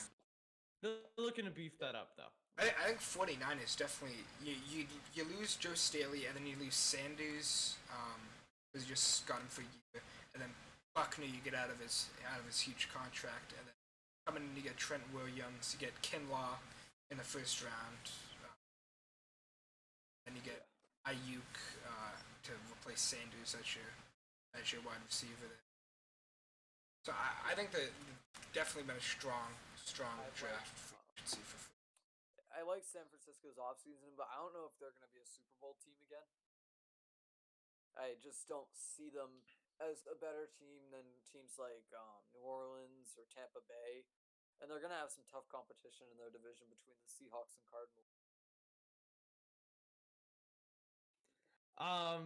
So with the Steelers on the clock, who do you guys think the Steelers will go for here? Now that I don't Easton's think it's off the Jake board, Fromm. especially. I don't because see Jake Easton's Fromm. gone. Do you think a guy Fromm's like gonna Morgan fall. could go here? No, I don't think it's a quarterback. It's definitely I not. think, Yeah, Yeah, I think it's probably either an O lineman or could be talking about earlier. could be a tight end with Bryson Hopkins still out there. I love Bryce Hall here in Pittsburgh. Yeah, That would And be Ney is still one of the on the steals of board. the day. Defensive end. I know that the Steelers already picked one, but yeah. I don't think they need more on that. Right. It's an O-line, offensive threat, secondary. it could go Gandy Golden possibly. Yeah. But and they already they're took players. Claypool, who's probably going to play wide receiver at least until Eric Ebron's out. Mm-hmm. Yeah, I think it could be like a Trey Adams for the tackle spot there. Yeah, maybe. You buy Daz on the interior. Trying to look at some of the tackles that are still on the board here. Yeah, maybe a Jack Driscoll. That could be another option. And another guy that's still on the board and has really been following, Prince Tigo Winogo out of Auburn. Oh yeah, I forgot he's still on the board. Yeah, I'm surprised that he's continued. Well, I mean, Josh Jones fell so far that like Prince Tiga falling as far isn't that surprising, but it's still a guy who had third round value potentially. Reggie Robinson's apparently had the highest draft score at all corners. So I think he was just a little raw for a lot of teams. Yeah. But he definitely has really high upside. I like the Cowboys' other picks better than that one. Yeah, I still think it's a solid pick. I still think they're probably the best team. Their best pick, I think, though, was the Neville Gallimore pick in 3. That was one of the biggest steals of this draft. I think Josh Jones, Neville Gallimore, and CeeDee Lamb. CeeDee Lamb. Those were 3 of the biggest, and 2 of those are Cowboys picks. I really like the Cowboys draft so far. Yeah, the Cowboys have had a good draft. Yeah, Pittsburgh is still on the clock, which is the only loser there is CeeDee Lamb himself because he's gonna have to compete with Amari Cooper for target share. Yeah. Although, whereas I feel like in another place he could have been the number 1 guy. I feel like I say this every year that the Cowboys are championship contending, but I still see them unless they choke again. Look, we talk about the Cowboys. I'm not a big Dak Prescott fan. I'm He's a solid quarterback for 4th rounder. I agree, but I don't know if he's gonna. Good under pressure. He just kind of. Yeah, but they also have one of the better O-lines around him. I think this is one year when the Cowboys, like everyone, always thinks the Cowboys are going to be good. This is one year when I think this is going to be a year when they win the division, the playoffs, potentially even make it to the NFC Championship. I think anything less than winning the division is just a complete disappointment. Yeah. Well, I mean, last year they didn't win the division. They were 8-8. They're going to be a lot better this year. Yeah, definitely. That Cowboys-Giants rivalry is going to be revived for sure. I hope so. The NFC East is still definitely one of the most interesting divisions. Maybe not. I think the Redskins are the odd one out there. Like the Steelers. I think the Eagles have had a fairly bad. If Eagles can get Yannick Ngakoue, then maybe the offseason is better. But I don't think they've had that good of an offseason. The Steelers select Anthony McFarland, running back, right? Yeah. I'm looking for a guy to back up James Conner. They definitely needed a running back at some They point. definitely needed a running back, yeah. Once Conner leaves, it's going to be Snell and McFarland in the backfield with Jalen Samuels as a passing option. I don't know if I trust that backfield necessarily. Yeah, maybe they sign someone in addition. Yeah, but adding depth there is not a bad idea. Especially McFarland's one of the best running backs left on this board right now. Yeah. They definitely need some sort of depth at running back, especially with injury issues with Conner. I think it's a solid pick. I don't know if it's... They could have done better with that pick. Because they also have 135 just a bit later. I don't know if McFarland's going in to any of those teams in that gap. They absolutely have to take... what they should have done in this round is taken an O-lineman and a DB. They got to fill one of those needs with that other pick. they focused a lot on offensive skill players like McFarland, Chase Claypool in this draft. And they did also take a defensive end, I believe. The Jets are on the clock. Yeah, This is one of the picks they got from New England, I believe. Yeah, this trade. was a New England pick originally. I still don't love that Dalton Keene trade because he could have had 2 picks right in. And probably could have gotten Dalton Keene. There's a lot of good players still on the board. I like Dalton Keene as a Mhm. prospect. I just don't know if he should have been picked that high or traded up. I just can't say enough though how deep this draft is. Some of these guys that are going around for could end up being starting talent. And with some of the guys falling, it could be throughout the draft. Guys that end up being in starting lineups. I think the Jets probably go here with a cornerback or a linebacker. Agreed. Those are their probably 2 biggest remaining needs. They filled the need of an edge. They'll probably rusher. go with Hall. Honestly, they should go with Hall. That would be the best pick there. Yeah, I think that it would be the best pick for them. Can't remember. Did they take a running back? Oh yeah, they did. They took Michael Perrine there. I think definitely the priority here would be a corner or maybe another edge outside linebacker. Yeah, I definitely. Who's still good on the edge? Troy Dye, I guess. Troy Dye is more of an inside guy, I'd say. If you're looking at top, I'd say I wouldn't mind Marcus Bailey on the edge, even though he's more of an inside guy. Azer Kamara, maybe. Yeah, I mean, look, the Jets, they added Rashad Perriman and Josh Doxson. They obviously have Crowder. They added another wide receiver in the draft. They're built a decent wide receiving core. It's time for them to add a cornerback. I'm still surprised that DNs haven't gone yet. This round, like James Lynch or Curtis Weaver. I just think it's about team need as of right now. I honestly love that fit for Denzel Mims. He's going to be the number 1 guy there. Oh yeah, he has that potential. If he was James Morgan. The Jets picked James Morgan. I honestly like that pick. It's an underrated. That's a surprise. I don't know if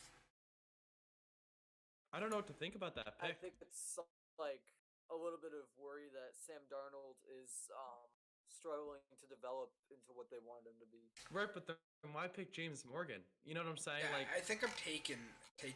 Well, Jake Fromm was never going to be. What about Anthony Gordon?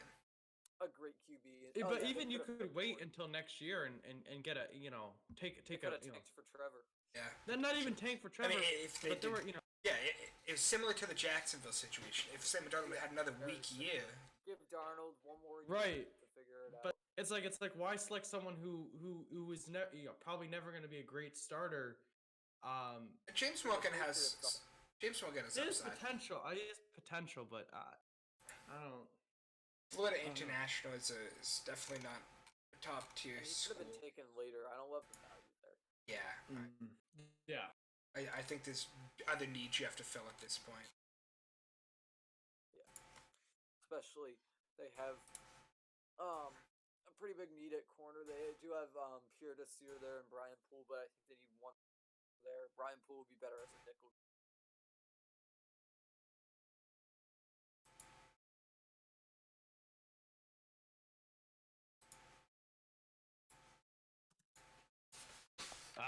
That's a surprise. I can't believe the Jets selected a quarterback. I don't agree with that. I think I like they were having a decent draft up till then. That is just James Morgan was really fast. If you told me James Morgan was going to go before Jake Fromm, that would be. Yeah, that's crazy. But Jake Fromm wasn't going to be a starter either, honestly. James Morgan was extremely productive. He just wasn't in a good division. I would have preferred Anthony Gordon and Nate Stanley there. I agree. Yeah. And especially Stanley could be someone the Patriots target. I mean, they like high IQ quarterbacks, and he was, I think, the highest scorer on that Wonderlic test. Morgan has a scary knee injury as well. Yeah. So. Yeah, I don't know. It's a weird pick. And he also he has like one of the lowest sack totals out of any quarterback, but I think it's less of him reading like reading someone come behind, expecting that, rather than him just throwing the ball wildly when it's pressured. So definitely something needs to work on. Maybe just taking the hits. But is already in for the Jets here. Oh wait, never mind. Morgan. For the Texans are on the clock. Pick is in for the Texans, I believe. Okay. Who did the Texans Chargers could go secondary. Who did the Rams select? Rams just traded to the Texans. Oh, they just traded. Oh. Yeah, I'm confused here. Texans, I think they already took Ross Blacklock, that fills a need, and they took Jonathan Greener to fill their needed outside linebacker. One need they still have, a need for a tight end. I think Bryson Hopkins could be a very good pick here. I wonder if they still have Jake Fromm's couch on a camera here, because he's probably not. Two quarterbacks just going right there, probably not having the best time as he was expected to probably go before. Yeah. I think he's going to be a lot happier if a good team picks him up, though. Maybe the Patriots or the Saints both need The Texans pick is in. Yeah. And they are going to go with Charlie Heck. Not a bad pick, but there were better tackles on the board. I don't know if you're trading up for. Yeah. I mean, I don't know why they trade up for If you're trading up, I would have traded up for a guy like Prince Tiga who's falling. Yeah. But Charlie Heck, I don't understand. And I think they have some. Yeah. Benny Gilligan in the O-line is a chat priority for them. is touting Josh Love as the next Patriots quarterback and the next Tom Brady. You know, Benny, I gotta say, I know you love Josh Love, but I fifth round's a little early for him, and the Patriots definitely aren't picking a quarterback till later. Who is the if they Mr. do, Irrelevant Joe. pick? Do the Chiefs still have it? Better alternative for I don't know. It'd be interesting if the Patriots traded for the Mr. Irrelevant pick. To take Josh Love, just to make the one fan who likes Josh Love, Benny Gilligan, happy. Yes, Benny Gilligan. Make sure everyone who's watching, by the way, try to like, share, and subscribe. We're gonna try to get a lot of people. The stream is gonna be running I don't know about all day. I don't know about all afternoon, but it will be running for a couple more hours for sure.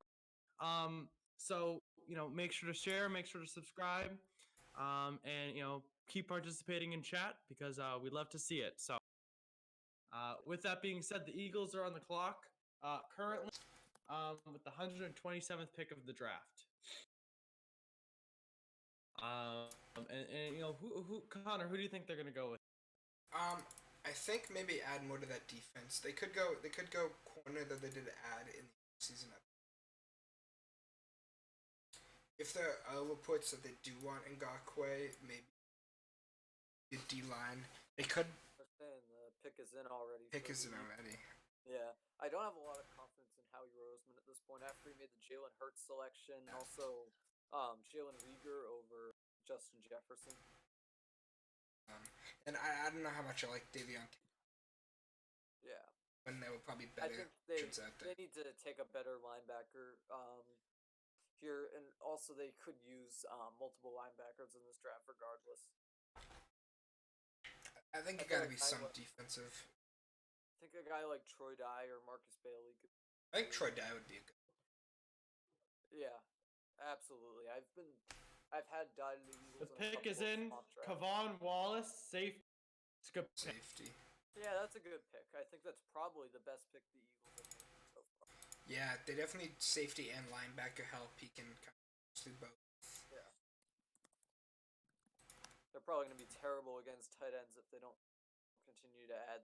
I don't know if I'm taking. I feel like I'm taking maybe Geno Stone over Kavon Wallace, but I guess Geno Stone is less. No, I think Wallace is better than Stone.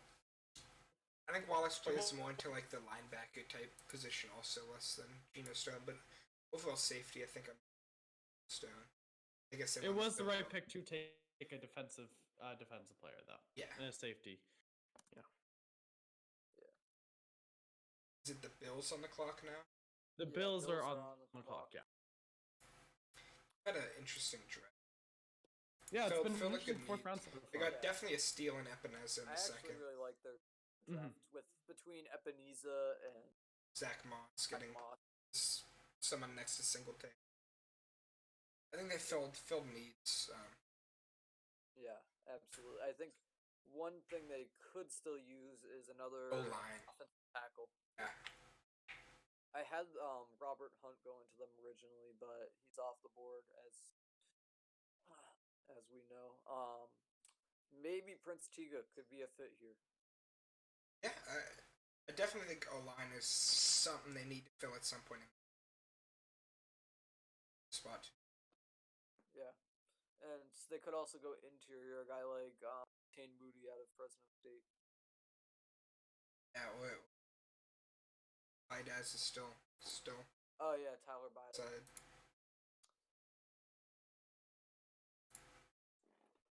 I think I might take Jack Driscoll over.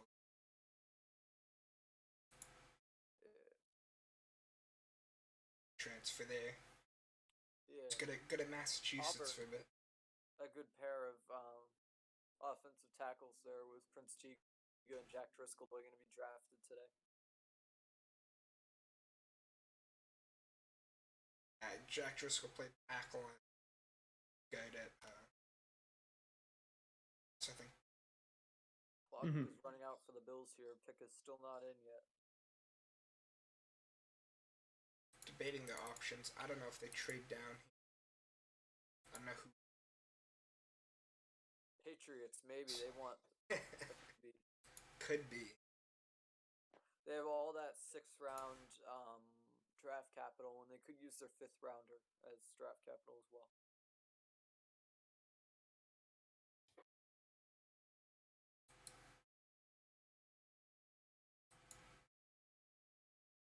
I wonder if they might want their hands on Jake Fromm. The Bills here? No, if the Patriots were to trade Oh, the up, Patriots trade up. I don't know. It could be. yeah, I think the Bills have got to go O-line here. Yeah, Mhm. Pick and pick, take an O-line. I think it could be. Well, depending on if you think. It's The Bills select Gabriel Davis, wide receiver from UCF. wide receiver. Wow. They did need wide Surprise. receiver. Then they traded for. They're set at wide receiver. Then they traded for Stephon Diggs. They got Diggs. Yeah. Yeah, they have And then they Diggs, already had what was Brown it, and Williams? John Brown and They have a great trio. Cole there, Beasley. So Davis maybe slots in as their number 4 receiver. It's a surprise. Yeah. he's a bigger know. wide receiver. I They know. don't really have that necessarily big deep. Diggs can somewhat play that too. Mhm. I don't think he can really doubt NFL corners necessarily. He's not that good at, but he definitely has the build Well, and the if ability. you put him in actually some, if you put him in some 3 or 4 receiver schemes, Yeah, he's yeah. playing against nickel and dime guys. Yeah, I so think probably definitely pick up some good. definitely not a top 3 receiver on the. Yeah, but they have their Draft, top 3. yeah. They have Diggs. I agree. They have Brown. They have. I still think I might have Number 4. gone lineman here, taken a receiver later. Yeah. That's a bigger need. He's probably your Robert Foster replacement. There. Yeah, he had a fast.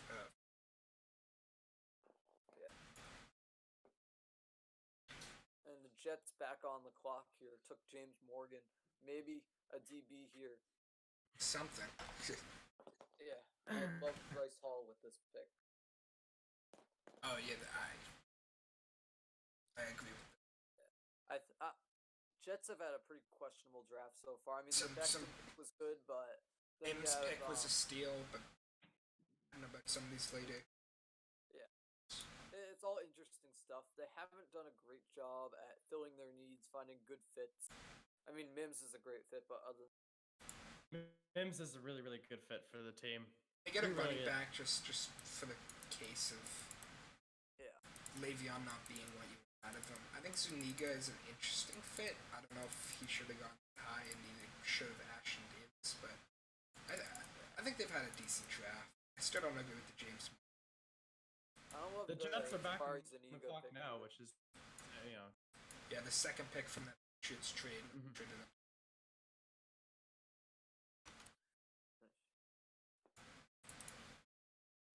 I wonder what kind of impact Keene's gonna have this year. I feel like potentially I don't see him as I think Asiasi's gonna be the number one. I think there. I think they're don't gonna. see Keene as the number 2 guy over Ryan Izzo or Matt Lacoste. I- I don't see. I think for this year, potentially with the loss of Landon Roberts, they could flex him into that fullback type role and do it. Oh yeah. Do a lot of And, screen type stuff with him because that's where he kind of thrived. Is in the and they backfield do taking have screens. the Cobb Johnson coming back, so they'll have a number of fullback options. Is James Devlin still there? I'm not sure. I don't.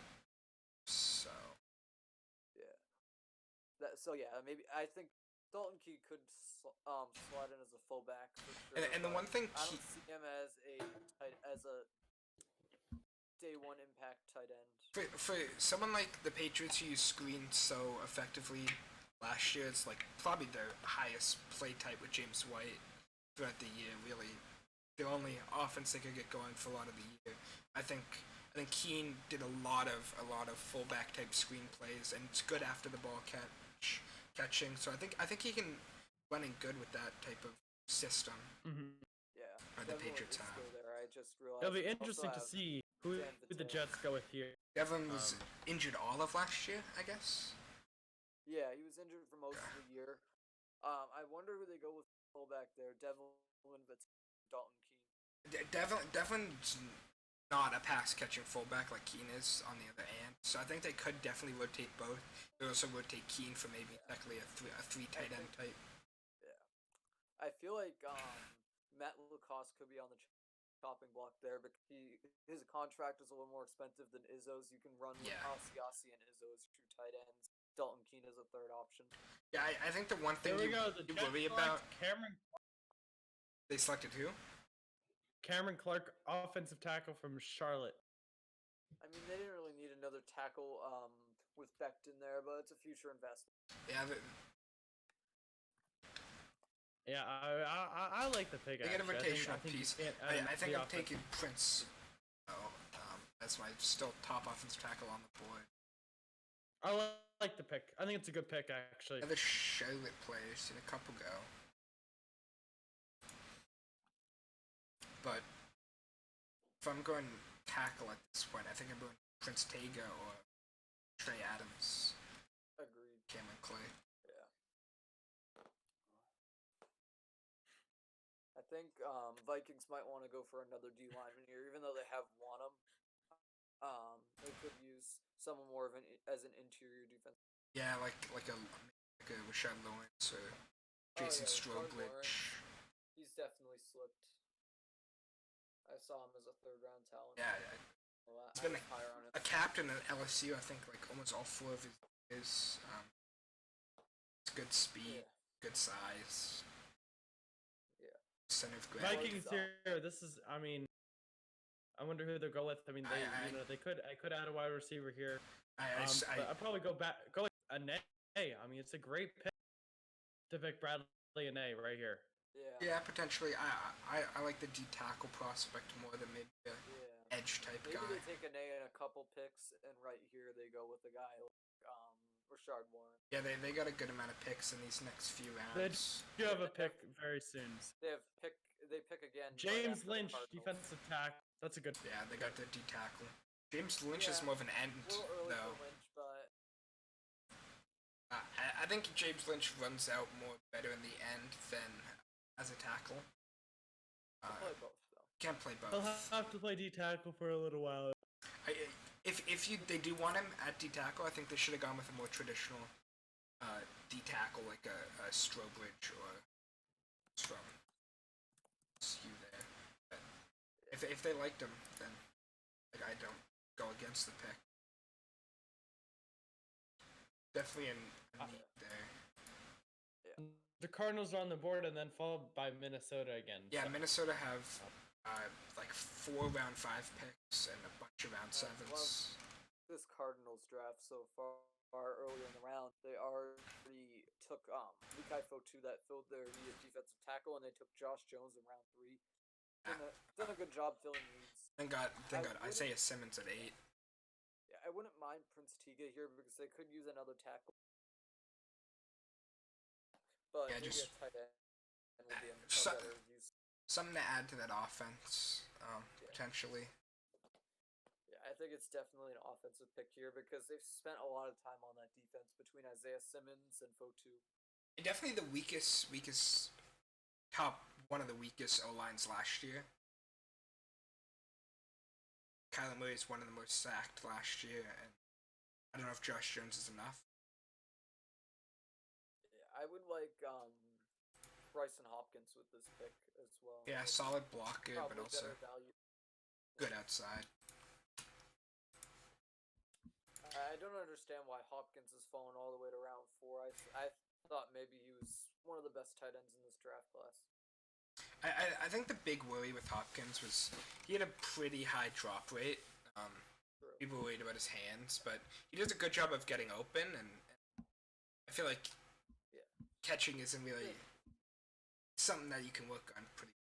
Hunter Bryant can be interesting because he's a very strong blocker. As like a lead blocker type area. I don't know about inline, but I don't see him as a lead tight end for a team though. He's more of Yeah. a number 2 guy who helps with the blocking game. You could pair him with a pass-heavy tight end. definitely. The Cardinals pick is in. Maybe. I wonder who they're gonna go. Very, very little trades. It's worth it. Yeah, probably defensive pick. I would assume. Yeah, a lot of the trades kind of worked themselves out yesterday, and now they're just picking with what they got from those trades. Rashard Lawrence, D tackle. I don't mind. Yeah, that's. I think they needed some help on interior defense. So They already I think took it's Fotu, but it's a good pick. Yeah. 2 D tackles both this round. looking for some depth, but also looking for some starters as well. I think Rashard Lawrence is more of a starter. Fotu. Yeah, I agree. I think he's a better player than Fotu. I would have taken Lawrence over Fotu, but maybe Fotu side. Fotu has good upside. I don't think he's going to be best right out of college guy like Lawrence probably. Yeah. Here's Minnesota's in the last 3. Maybe another D lineman. And Could be. I expect they'll probably go another defensive pick here. Yeah. Maybe a linebacker. They've already addressed their safety or their cornerback position. They might go wide receiver. I think they need their big outside wide receiver still because Justin Jefferson is just another slot player. He's going to compete with Adam Thielen. They need someone besides Olabisi Johnson. I called it. Troy Dye, inside linebacker, Oregon. Yeah, I can play on the inside or outside. Yeah, it's a solid pick right They haven't got outside there most likely because they already have, I believe it's Eric Kendricks on. They already got 2 corners. They already got an edge rusher earlier. Yeah, I And like Lynch. their Definitely feeling a lot of draft. a young rotational type defense with Lynch, Warner, Dye here. I think Dye dropped a bit. I think there are many teams that could have taken him as a linebacker I think because he's a 3rd round talent. yeah. I wouldn't have minded Dye on the Patriots because instead of taking Anthony Jennings, paired Josh Uche with an inside linebacker. But I think they're leaning more towards a 4-3 scheme with Uche playing that 4-3 outside linebacker. I do like the Uche pick there, though some people think it might have been a bit high. I think he's almost a first-round talent if you can mold. I think that's one case when Belichick actually got good value.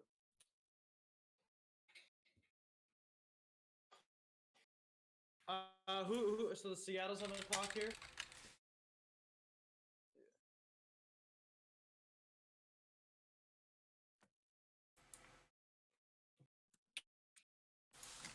They haven't done a They great job. could go of wide receiver. detailing. They could go wide receiver here.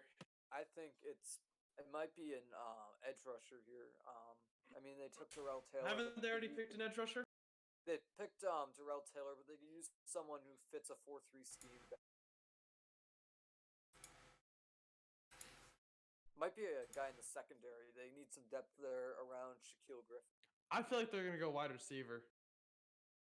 Who would you And they take already at have Lockett and Metcalf. who would you take at wide receiver here? Could be Johnson. I don't know. Yeah. Oh, Johnson. the Texas guy? Sleeper pick, Watkins. Yeah. Johnson.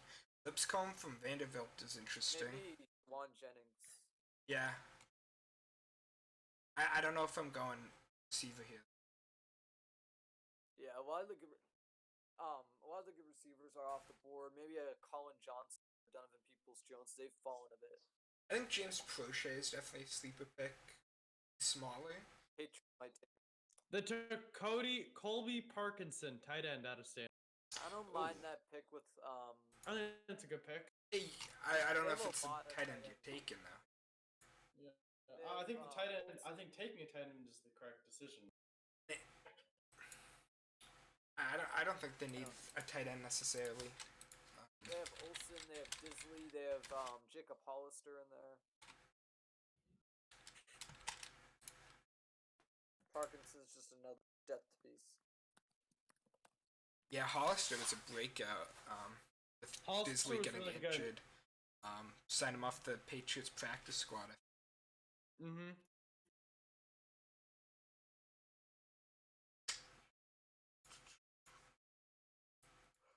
And the Atlanta Falcons, I mean, their draft has been terrible so far. Yeah. They need to make a couple good picks here, which they won't. They took a linebacker earlier in the round, but it would to take another with. Do you think they could go quarterback here? Maybe. They could take take Fromm. Fromm's a Georgia kid. Atlanta, the Falcons play in Georgia. Matt Ryan's getting pretty old. He was injured last year. Finding a Ryan replacement. Yeah, I mean they could go Fromm here. I don't know. They need to make it. I don't know. I think we'll see. But it'd be very interesting if Fromm went off the board here. I think honestly, it's hard for them to make up for the mistakes they've made in this draft so far. A lot of the good talent went off the board in the first 3 rounds. Maybe they take someone who's been slipping, a best player available here to make up for it. Mm-hmm.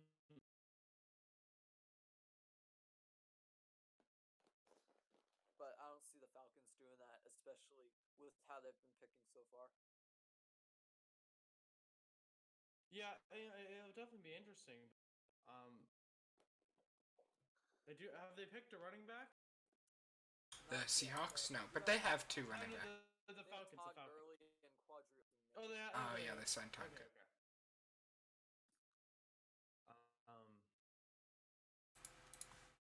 The pick is in. I think it's probably Bradley Ane is still on the board, which is slightly surprising. He's fallen quite so far. I wouldn't mind an A on the Falcons. That would be a good. Anaya Weaver. Safety, California. Interesting. Which safety? Obviously, a safety. They do need some help on the secondary. Yeah, I think it's a good pick, but could have gotten better value once. I think you could have picked him a little bit later. Yeah. I mean, they could have traded down in this round and got him for sure. Yeah. And I think you could have got him in the 5th as well. Yeah. Like with the Patriots and Bill Belichick, I can understand value taking the back seat, but with the Falcons, they've made a lot of picks. There's not much upside with the picks they're making, and there's a better player on. Jake Fromm drafts goes down below a team that could have taken him. Yeah. I think Fromm's going to fall to round 5. Maybe the Pats will have a chance at him.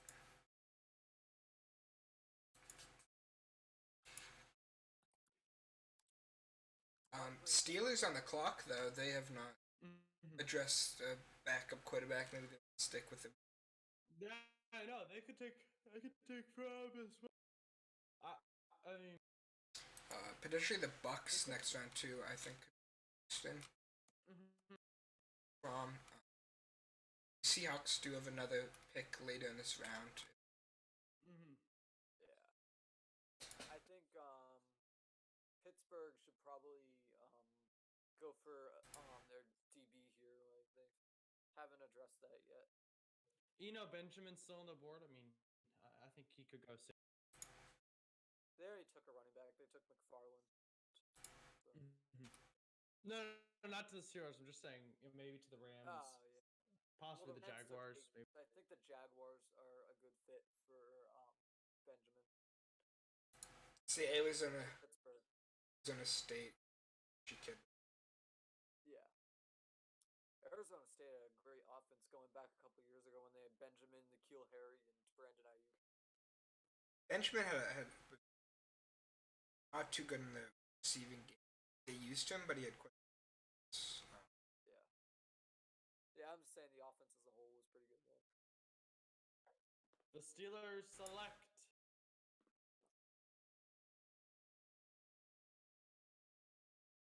Kevin Dotson, guard, Louisiana. I don't mind that with Ramon Foster retiring. Yeah. But they could have gotten a better player. Mm-hmm. Couldn't have got a. Biodats, maybe. Yeah, could have got better. I would have preferred a guy like Michael Onwenu there. Or Muti. Mm-hmm.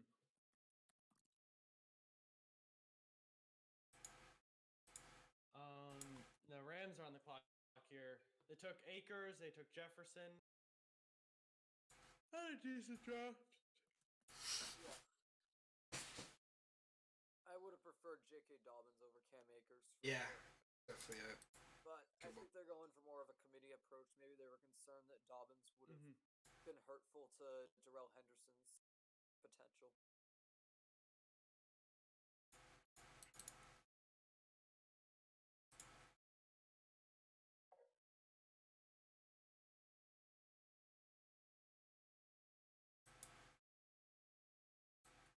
I think Dobbins is actually going to have because just pure talent there.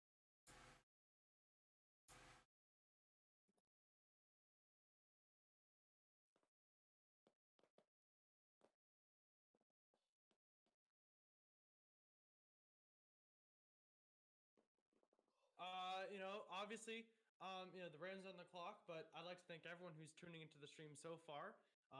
It's been a lot of fun so far. And we're gonna push through. We're gonna push through two. We're gonna keep going. Obviously, the fourth round is coming to a close. Still only halfway done. Compensatory picks here. Yeah, I think we go up to 4 in this round. Yeah. Okay. 40 picks.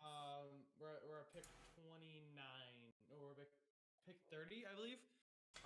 We could take a little break after third round potentially. We might take a quick break. We'll just leave the stream up. Obviously, make sure you like. Obviously, this it's important to like. I don't want to sound like one of those YouTubers, but I like to see some likes out there. Obviously, subscribe and put that notification click the notification bell and make sure you click all for all notifications, obviously, because YouTube sometimes doesn't send. And if you missed any of our past streams, either yesterday's or Thursdays, those are up if you want to see them in full. But we are gonna try and do a highlights type video. Right, those are up in full. And please go check those out. Share this with your friends. Obviously, we like to have some more people in a more active chat. We really want to interact with you guys in the chat. If you'd like to be part of something like this in the future, obviously just you can contact me on Instagram or on Facebook.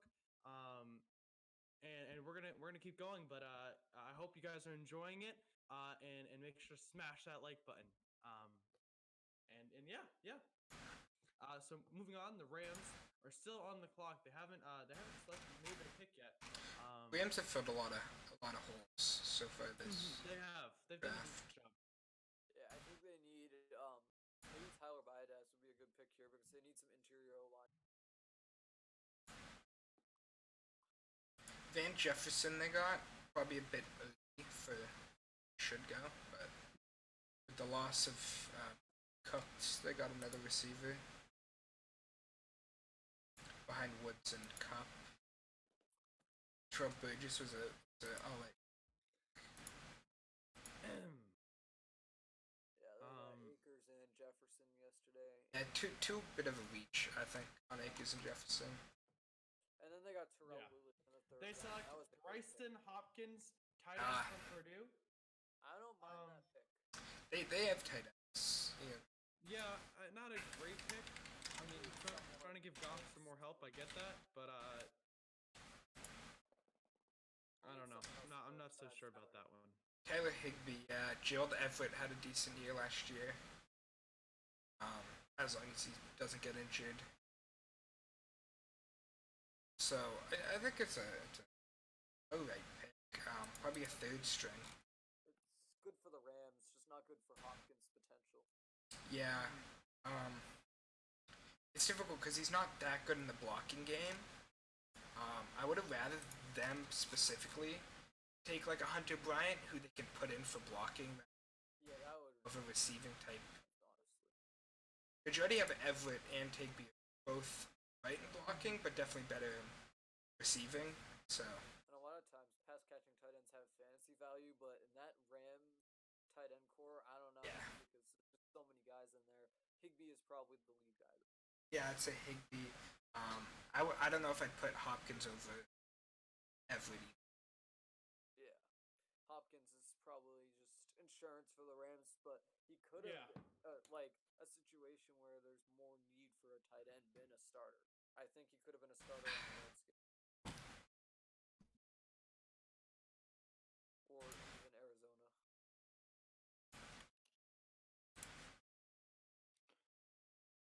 The Jaguars are on the clock currently. Have we started the compensatory picks now, Connor? No, you got until this is 31 in the draft. You got 32 for the Chiefs' first pick, and then Raiders have their first compensatory from New England, I think, earlier in the draft. 8 compensatory selections in this round compared to 10 in the third round. And there was the Gronk compensatory pick coming up in a couple picks that the Patriots then traded to the Raiders.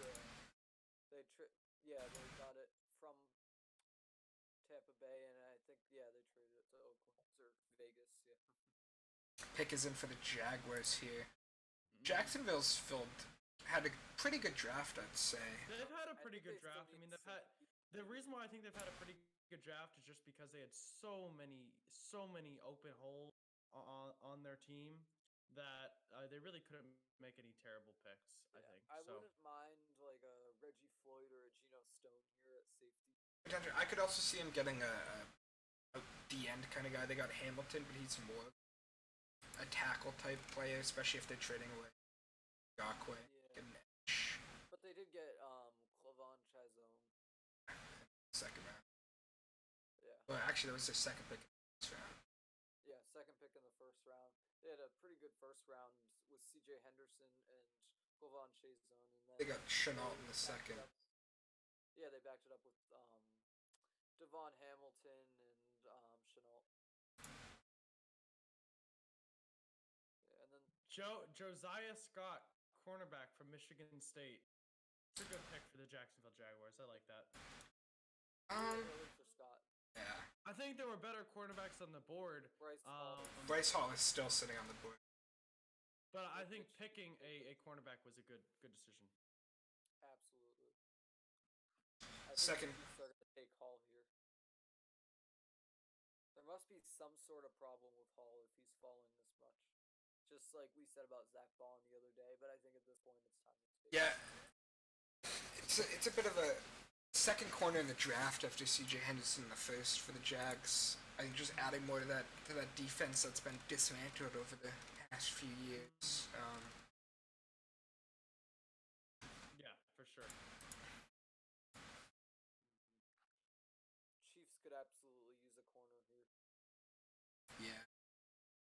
Chiefs have had They a took a interesting draft. Yeah, they took a Yeah. running back, took an outside linebacker in Willie Gay, and they took Lucas Nile. Yeah, I think they were all good picks. Yeah, I think their biggest remaining need is a defense here. And they I don't think they have. They might have one more pick in the draft, but I don't think past that there's any more. Too much draft capital this I year. think they've done a pretty good job filling their needs. Yeah, they got all solid. Dobbins to Allaire in the first round, but I think LA or Swift would have fit their scheme the best in terms of receiving type back over Dobbins. they could have taken Tyler Biadasz over Lucas Nile. And they could still get IS here. Yeah, that's an interesting thing. They could either go for Biadasz or Bryce Hall. Either one would be a steal. Because they already got Yang at tackle. Yeah. And they could use more than one. Like, even if they do move Nyong interior, like I had said earlier, they could still use one more interior guy. Tyler Biadasz could play center. Best as a center, honestly. Pick is in. Chiefs pick is in.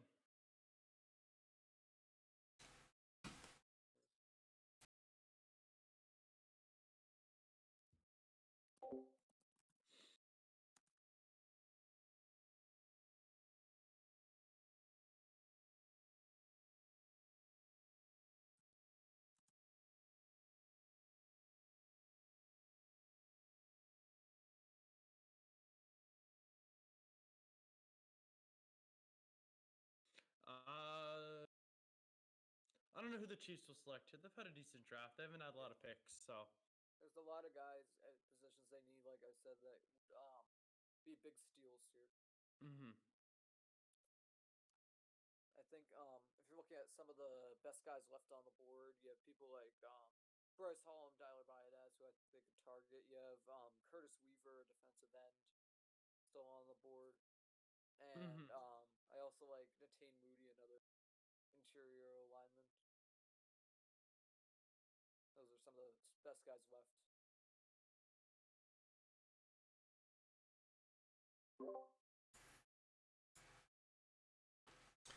Has the pick been announced yet?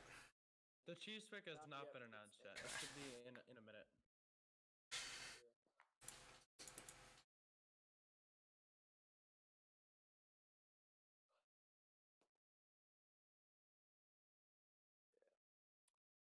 And after the Chiefs, we're gonna have the Las Vegas Raiders pick that they got from the Patriots.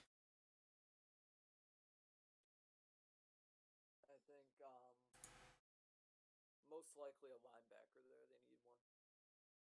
Yeah. They just have had a draft so far.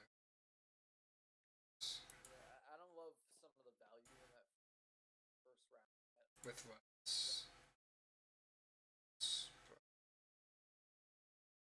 Yeah, I think it's been a lot of reaches for them.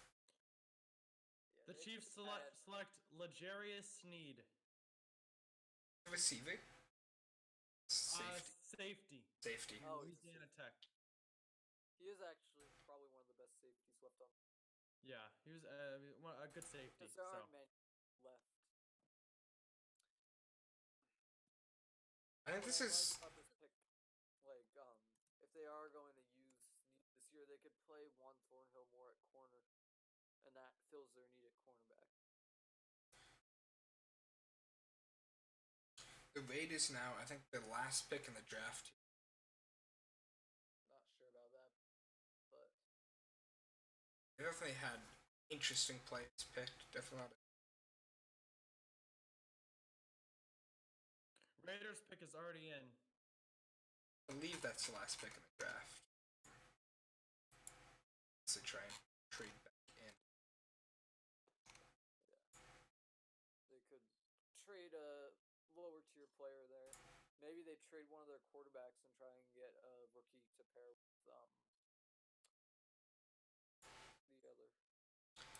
I think this is coming fifth round. Robertson's cornerback from Louisiana Tech. So that's Bryce Hall.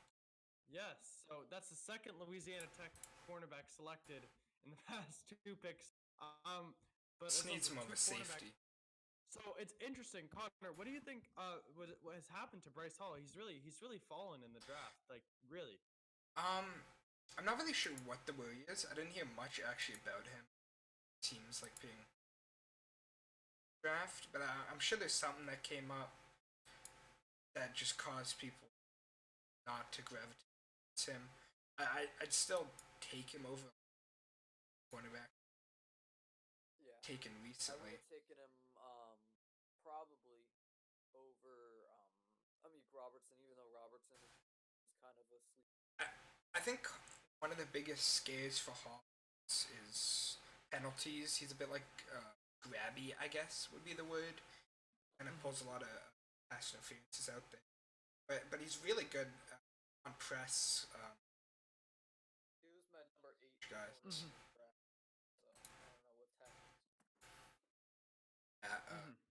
I don't even know what he was up there for me too.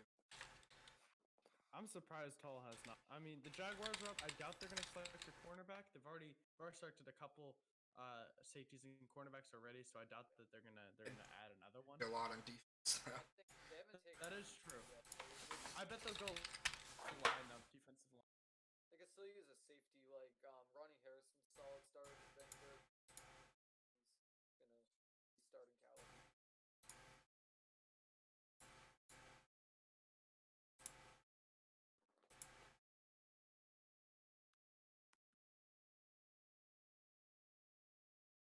I had Bryce Hall as my cornerback 9 on the draft. Yeah, I had guys like Arnett ahead of him, but not by much. I had Arnett right below him. Terrell above him. Yeah, I had Terrell right. Jaguars selection is Shaquille Quarterman, inside linebacker from Miami. That's a good pick. Add more to their defense. Look, Jacksonville's been adding a lot to their defense. So Jacksonville's draft, it hasn't been, it's actually been pretty decent.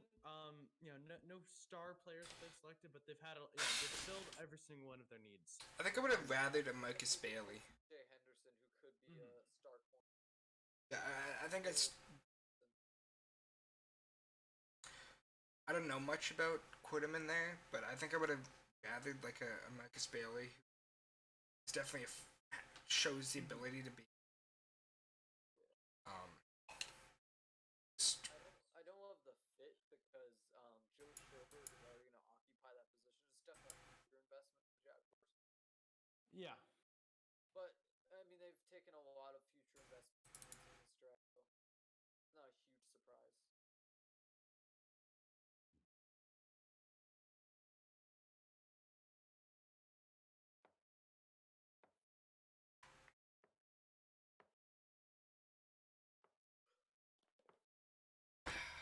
With the Texans on the clock now, that could be a defensive back potentially. Yeah, Josh Hall. I mean, yeah, he's got to go at some point, right? So. Yeah. Just when, but I feel like he should have already. Also, already Prince gone. Bryce Hall. Sorry, Bryce Hall. Yeah, on the line there. Yeah, and I've heard it's a great story for him. He came all the way from Africa, thinking he was gonna play basketball, and ended playing football and going to Auburn, and he's had a great. I think he could be a great rotational piece on the team, potentially a starter after a year or two. They did just take Charlie Heck last round, I guess. The earliest round on I prefer line. an interior guy, like maybe not Biadass because they have Nick Martin at center, but a guard maybe like Natane Moody. And another need for them is tight end. Yeah, with They have Jordan Akins is their number 1 guy. It's not anything special there.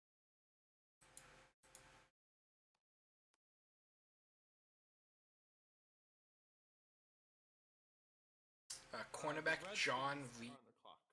for the Texans. Another cornerback off the wood. surprising that Bryce Hall is still there, though.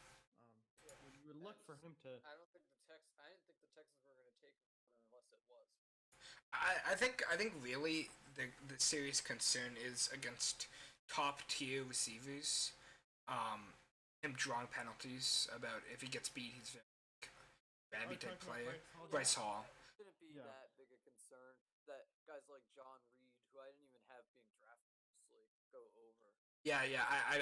I mean, you're not gonna necessarily put him on a top tier receiver at first, unless you're in a. The Texans are. It's just not a win now pick. This is more of a future investment because the Texans already have some good depth at corner with I believe they have Bradley Roby still there. They have Vernon Hargrave, Gary and Conley. Did they re-sign Hargraves? What? Did they re-sign Hargraves? I know it's not like. They re-signed Hargraves. They have Gary and Conley and Lonnie Johnson too. I don't know how much I trust Hargraves necessarily. There's a Considering. lot of depth there though, so I don't understand why they were taking a corner here, especially John Reed. The I agree. Redskins on the clock here. The pick is in, actually. Pick is already in. Yeah, the pick is in. Okay. They got Chase Young. They got Gibson, who probably might go running back with them. Could go receiver with them. They took Antonio Gandy Golden, wide receiver from Liberty. Was one of the top. Was one of the top receivers available. Yeah. Yeah. I think Gandy Golden slots in as the number 3 guy, like another outside. I agree. He's definitely after McLaurin. So they already kind of took. I put Gibson over him potentially. He's kind of a hybrid slash slot guy, hybrid running back slash receiver. Yeah, but they already have Geis and Peterson. I think they're gonna move Gibson over to the receiver potentially. I think Gibson maybe another slot option if he's a receiver. Gandy Golden is not the fastest. That's what scares him for someone who does play outside. Small school guy. But he is good. He has good ability to like make one-on-one type catches. He's a big guy, so it could work out. Huge need for the Redskins, so I like the pick. Yeah, definitely a very young and up and coming receiving core. Redskins centered around Terry. Yeah, and they just really have to figure out who, if Haskins is the guy for the future for them. Yeah, and if not, another team that could be in the conversation for Trevor Lawrence. Yeah. Next year, yeah. There's some teams that desperately need QBs, but then there's a handful of teams that kind of have question marks at QBs. They're not exactly sure whether the guy they have right now is their franchise guy. And those teams are the teams that gotta give their QB one more year and hope for Trevor Lawrence next year. Because I think Trevor Lawrence is far better than any of the QBs. Justin Fields is arguable. Some people have him potentially going up, but I past those two. Maybe the guy from Wait, who just transferred to Georgia, who's at Forest, but honestly, I'd say Lawrence is better than Burrow. He's better than Tua. yeah. Yeah. The problem is, teams sometimes don't want to wait an extra year, just for a draft pick. I understand it's very good, but he's still a draft pick nonetheless. That's why some of these teams that they're not like in desperate need of a quarterback, but could experiment with one like if they needed to are probably the best fits.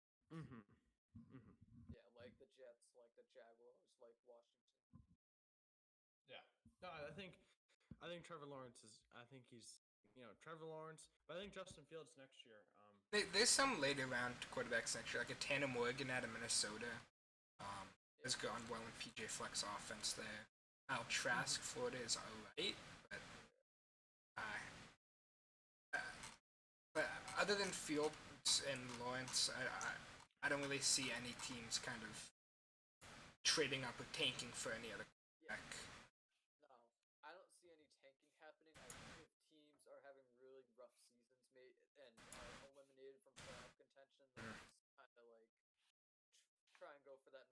pick, but I don't see any tanking happening full season.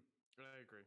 The Later Ravens. in the season, we could see a little race for those top 2 picks once teams are eliminated from the playoffs. The Ravens pick is in.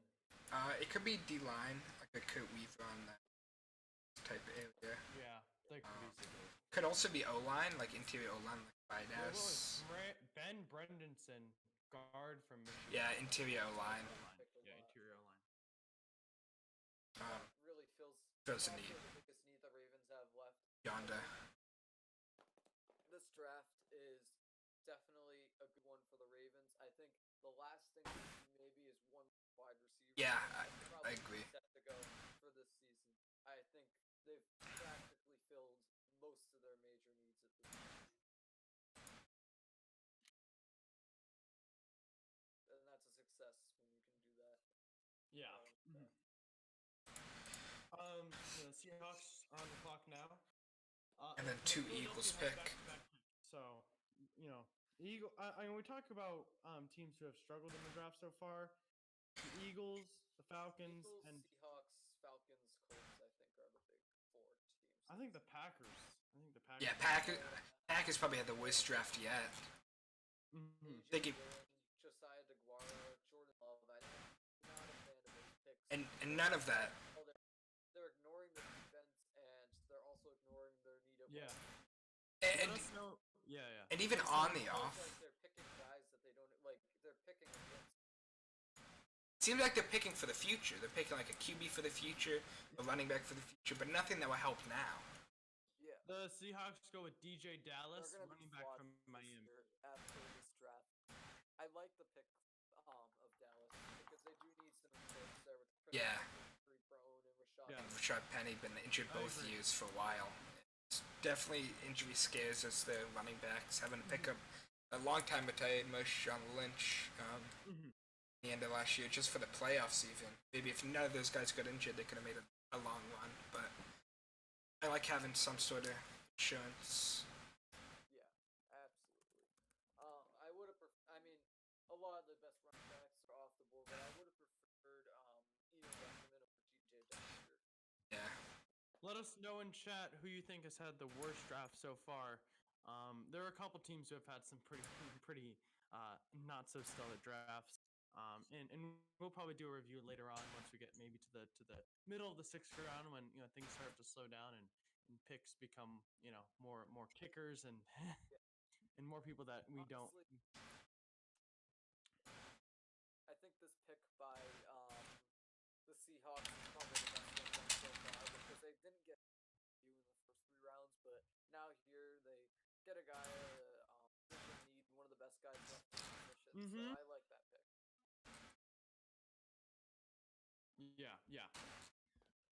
Yeah, I totally agree. Speaking of kickers, Ricky Aguayo. Surprised he didn't go in the 2nd round, like his brother, but definitely be a top prospect here. Connor, I'm not surprised about that one. But yeah, Rodrigo Blankenship is definitely going to go at some point in the next 2 rounds, I think, as a kicker. He was stellar in college. Adam Vinatieri's nephew. Chase Vinatieri. Yeah, but I think there's just Patriots are in business for a kicker. I'll tell you that much. It's not all about family names. Definitely not. Aguayo and Vinatieri aren't necessarily the best kickers. Blankenship is, I think, clear the best kicker. He did not miss an extra point. He was like as a Patriot, that would be great. almost perfect on field goals. Tyler Bass is up there too for Georgia Southern. If you remember, the Eagles weren't the team that drafted their current kicker, but Jake Elliott was drafted a few years ago, and he ended up probably being the best kicker out of it.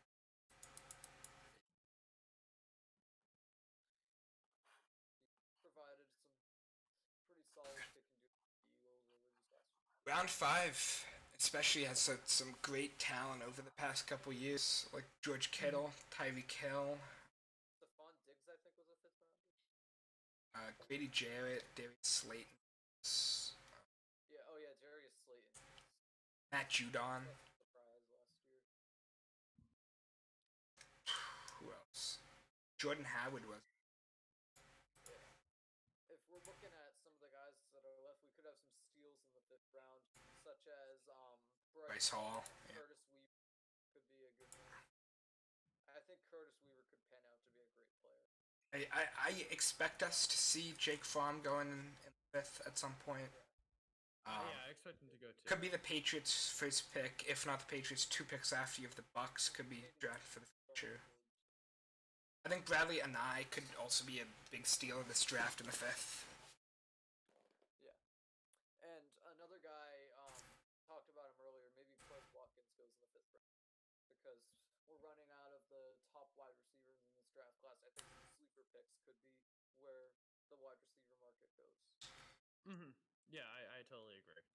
We still have some solid O-line out there. That's somewhat common in the later round, like a Trey Adams, Tyler Baidads, Prince Tega, Booty, and Jack Driscoll still available. Yeah. Still available out of Kansas.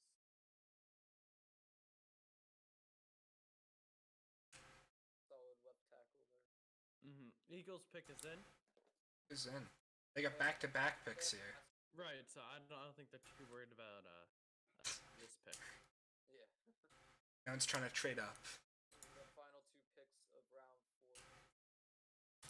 I think with at least one of these picks, they got to take another back. Bryce Hall. Not enough there. Bryce Hall would be a great pick for one of these last two.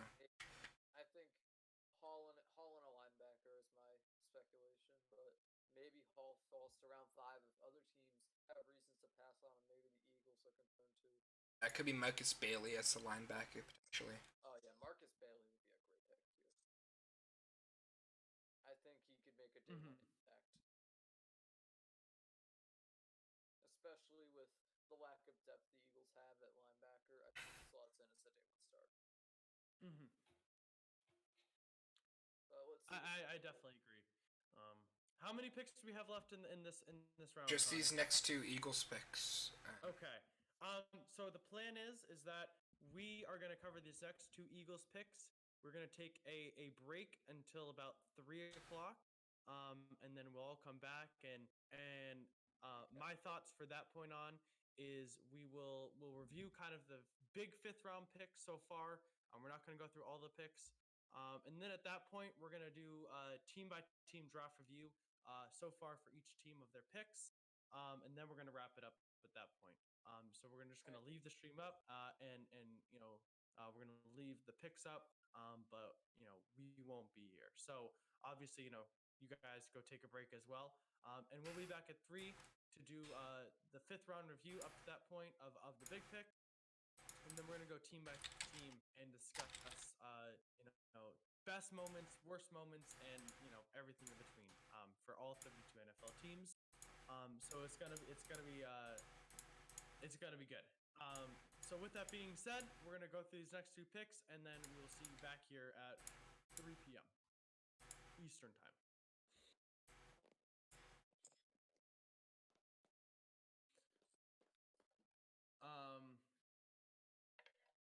So the Eagles here, I mean, they've not had a great draft. I kind of expect them to go. I don't even know. Maybe they go wide receiver. I don't know. Yeah, I think Marcus Bailey would be a good pick, as we said earlier.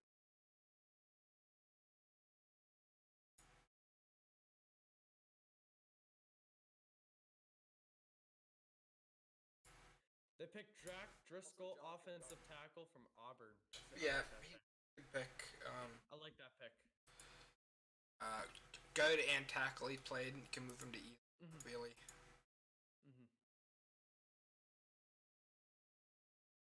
Yeah, I like that pick. Definitely a steal at this point.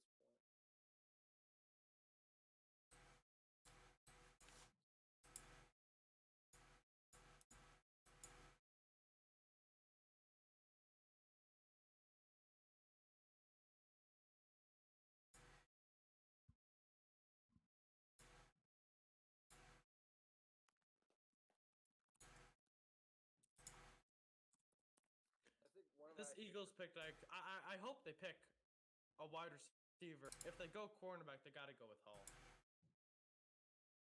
I can't see Hall. I mean, he's gonna probably drop to the 5th round at this point. That could be a steal on that.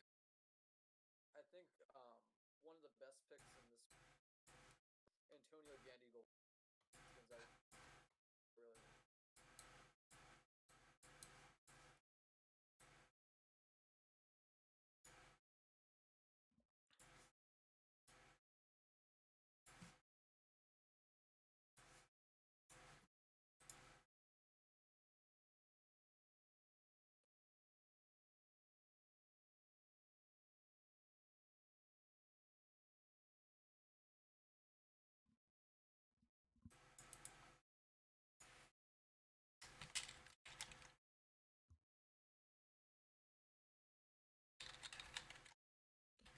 The Philadelphia Eagles trade their pick to the Cowboys. Wow. Did not see that coming. Jerry Jones, I don't know. He must have seen someone he wanted. I think he wants Bryce Hall here. It could be. He's gotten a lot of steals like that in this draft. It could be another right here. Mm-hmm. Another guy I could see, even with all the O-line depth, Tyler Byas, maybe.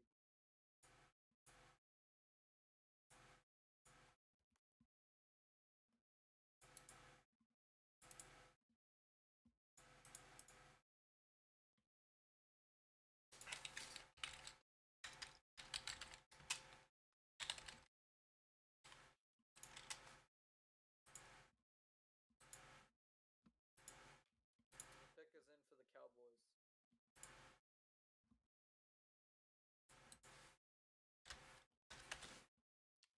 The Cowboys pick is in. Surprising, a trade between the Eagles and Cowboys. I think they trade. I'm surprised they traded with the Eagles too. I didn't think those teams would be trading picks. Make a trade.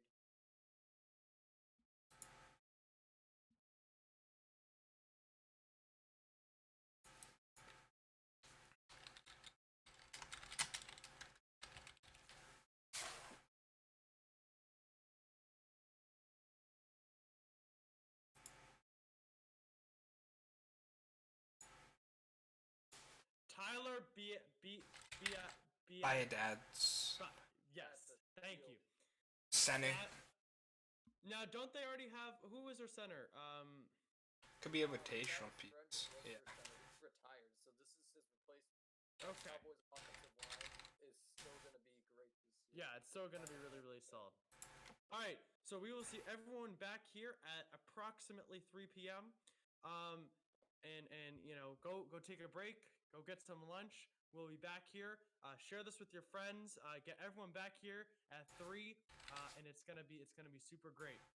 So we will see you back here at 3 p.m.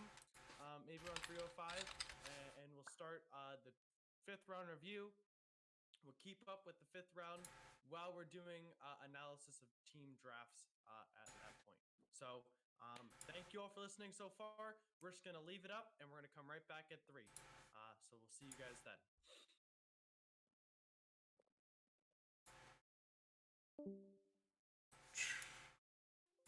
I'm just going to leave myself muted. Yep, All right, I'll see you back here at 3, Connor. Yep.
and welcome back to the master plan. I hope everyone had a nice little break there.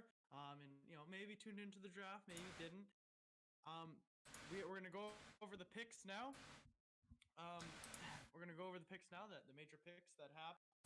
And there were a couple of them, and then we're gonna go team by team and kind of review each team and how we believe they've done in the draft so far.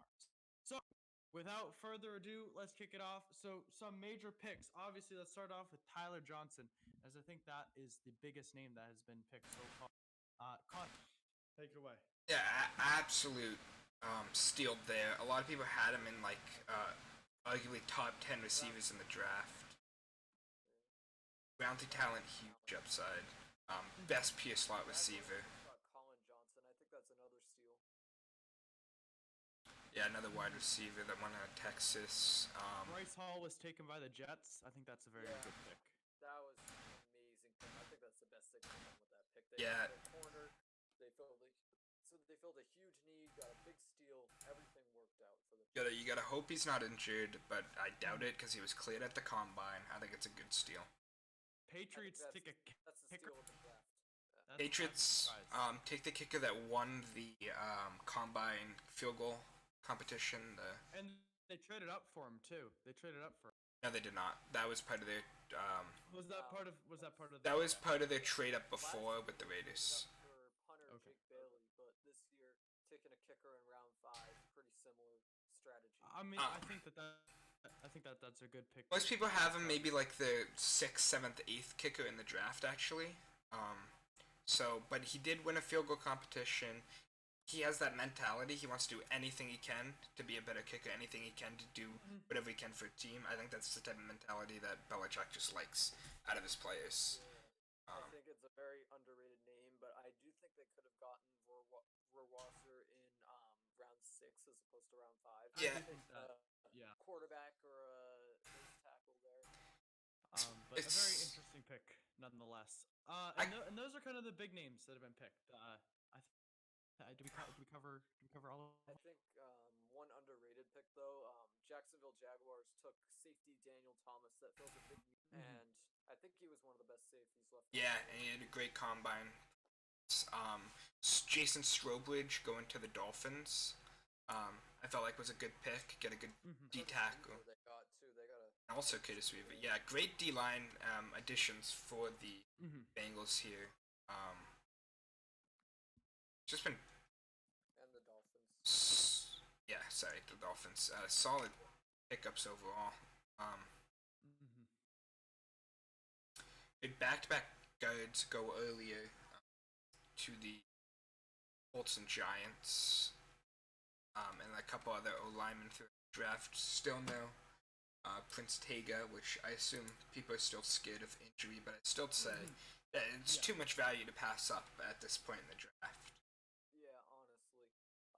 I think if you're looking at some of the best players left on the board, I mean, Bryce Hall was just taken, Colin Johnson was just taken, but we still have Donovan Peoples-Jones sitting there. I'd say he's one of the best wide receivers left. And you also got to look at Prince Tega, who you were just talking about. Another guy who I think should be taken soon, Tane Moody. The edge out of Utah, Bradley and I still on the board. Had some high round talk. Out of Michigan State.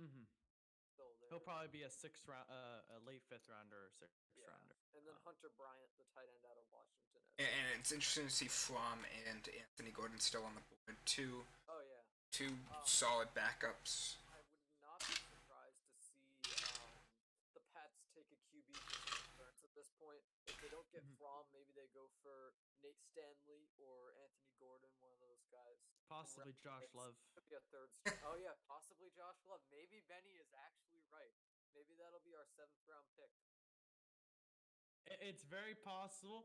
So at this point, we're gonna go through each team. We will monitor the draft. On this point out, we will monitor it.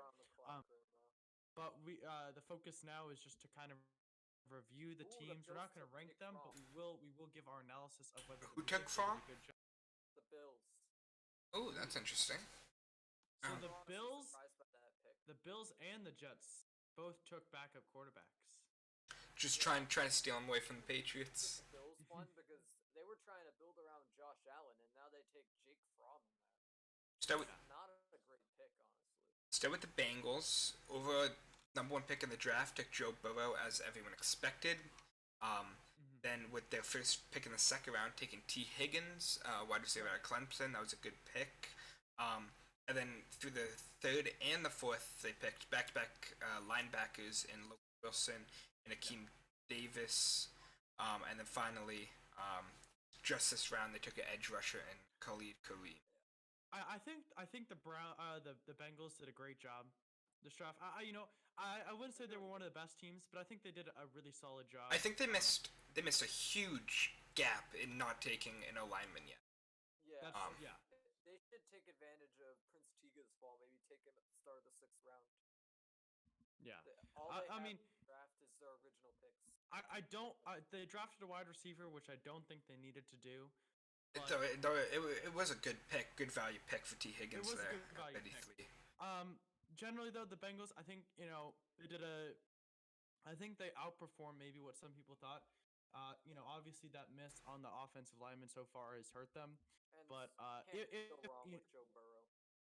If they're able to make that pick later on today, that will definitely help them. That'll nail in. And then the number 2 pick going to Chase Young for the Washington Redskins, and then later getting a running back wide receiver hybrid, Antonio Gibson, a tackle, Shady Charles, another athletic wide receiver in Antonio Gandy, Gandy Golden, a center in Ismail at San Diego State, and then finally a linebacker in Kaliki Hudson from Michigan. Yeah, for me, it's a similar story to the Bengals. They missed some opportunities. I think there were some players on the board that were better than the players that they selected, but they did fill their needs, and they did fill them with really good players. Generally, a tight end. Which Jeremy Sprinkle, I can't trust him as the number 1 tight end. If I take a tight end late in this draft, I'll like the draft class. And I think one thing that's holding them up, Chase Young, he was a great pick, best player off the board, but it didn't really fill a need for the Redskins, and that's why they still have so many needs to fill this late in. And I wish they also touched some sort of defensive back here in the secondary at some point in the draft. Yeah, because they have been struggling with that recently as well. But there's always another. There's just 2 more rounds, and they can trade up for one. So. And speaking on the tight end point, another big dropper in Hunter Bryant. A lot of people are scared of his injury issues and everything, but I think the value that they have him, that they could get him at, would be great if they really need someone else other than Sprinkle. Right. Let's move on to the third. The Detroit Lions picked Jeff Okudah. Expected. Most people thought they might have traded down. And then they got DeAndre Swift in the second round to pair up with Kerryon Johnson. They got Julian Okwara, which was a pretty good pick as an edge rusher in the third, and then they got in the second pick in the third and the fourth pick they got back-to-back guards in Jonah Jackson and Logan Stenberg, and finally they just topped it off with a wide receiver in Quintez Cephas. I think the Lions draft yesterday. And then when the DeAndre Swift pick initially came out, I was confused. I didn't really like it. Just because I thought, with Kerryon Johnson, they would already have a great backfield. But as today has rolled by, I think the Lions have actually, drafted extremely well. I would say better than the Redskins and the Bengals. They've had some great value picks. I think Jeff Okudah is a perennial talent. And I think the DeAndre Swift is not only insurance for an injured Kerryon Johnson, but he's also a really, really good running back. And that will provide Matthew Stafford with another target out of the backfield. So I think that Matt Patricia's been taking a lot of heat lately, but I actually do think that the Lions drafted really, really well Matt compared to a Patricia's lot of not other the teams. GM. Well, yeah, I know he's not the GM, but he's definitely involved with the process of selecting players. I do think they got some good picks, but I think they would have been they could have addressed the front 7 a little better. They do need some linebackers, and they could probably use a defensive tackle to replace Damon Harrison and Sean Robinson there. Even a couple defensive tackles. Right. those two guard picks were definitely taking up those two spots, which Yeah. they were definitely Could've going been heavy O two line. tackles, and that would have been Right. very good Yeah. for their need Mhm. filling. For sure. For sure. And then the New York Football Giants with the 4th overall pick picked a bit of a surprise in Andrew Thomas. I like the pick. Definitely the best tackle that will come straight out of the draft. Not maybe the highest upside, but definitely the best tackle straight out of the draft. He also got kind of a steal, as we all thought, in Xavier McKinney in the 2nd round. We did not think he was going to fall there. And then another tackle in Matt Purd, a strong tackle, I'd say. Maybe not the best on the board at that time. And then their last 2 picks have been a cornerback in Darnay Holmes and addressing the line again. They just got a guard in Shane Lemoy. They didn't really need the guard there. I think they could have done a better job addressing the defensive line as opposed to focusing so much on the O. And That's a trend just, we've seen. Yeah. and just the whole front 7 needs some help. Like they've spent so much time on this offense, making this offense good for Daniel Jones, but they're not going to be beating out the Cowboys in that division unless they upgrade their defense. And those. Yeah. Go I ahead, have to Michael. agree to a certain extent. I like the Xavier McKinney pick. I thought it was one of the steals of the 2nd round. Yeah, absolutely. I think the Andrew Thomas pick. My thinking is that it was just too high for him. I think they could have traded down and got him. If that's your guy that you want, you could have traded down and got him. So I think that was definitely a missed opportunity there with the 4th pick. I don't think it hurts him that bad. I agree with Connor. He's right out of the draft. I also have to agree with Andrew though. They like the Lions, they should have addressed their needs a little bit more. And I'm not seeing any they haven't addressed the wide receiver problem really at all as well on the Giants. I mean, they do have a decent trio. They have Darius Slayton, they have Golden Tate, and then Sterling Shepard hasn't been up to expectations. But Yeah, he's still a decent Darius player. Slayton was a rookie last year, and Golden Tate really hasn't been performing. I really wished they addressed someone more on the defense other than just secondary. Some like edge rush type player. They could. Linebacker. I guess they could try and take the bit at like a Clowney in free agency, but I wish they addressed someone earlier. I think maybe they still signed Jadeveon Clowney after all of this.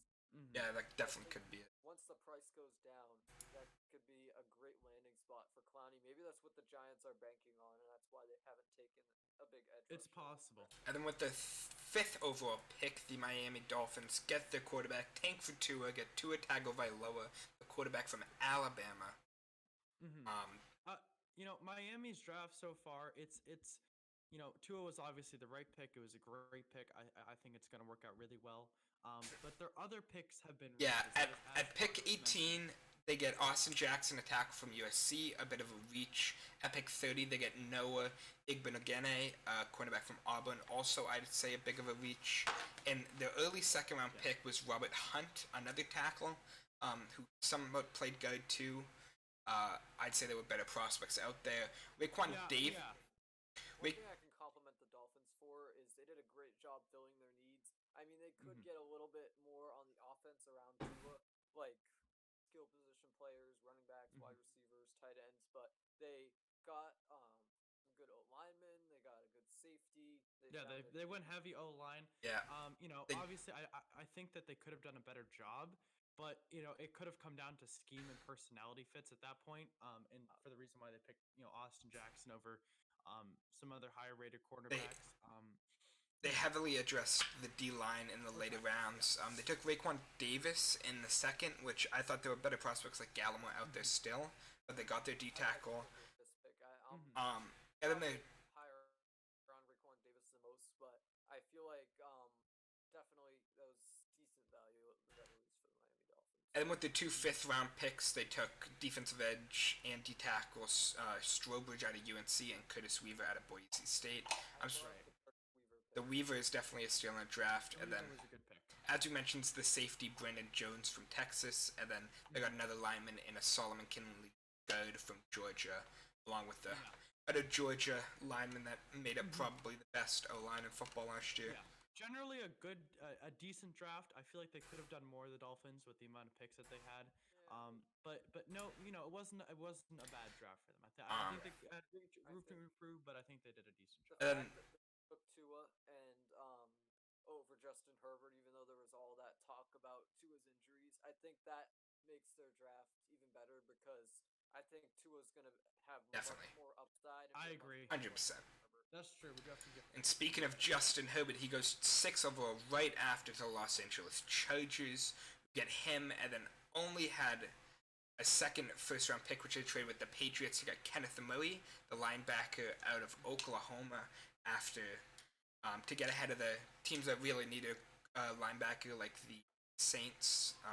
So they got their guy, and then they didn't pick again until the 4th round, where they got running back Joshua Kelly to go behind Eckler. And then they just picked in the 5th round Joe Reed, a wide receiver from Virginia.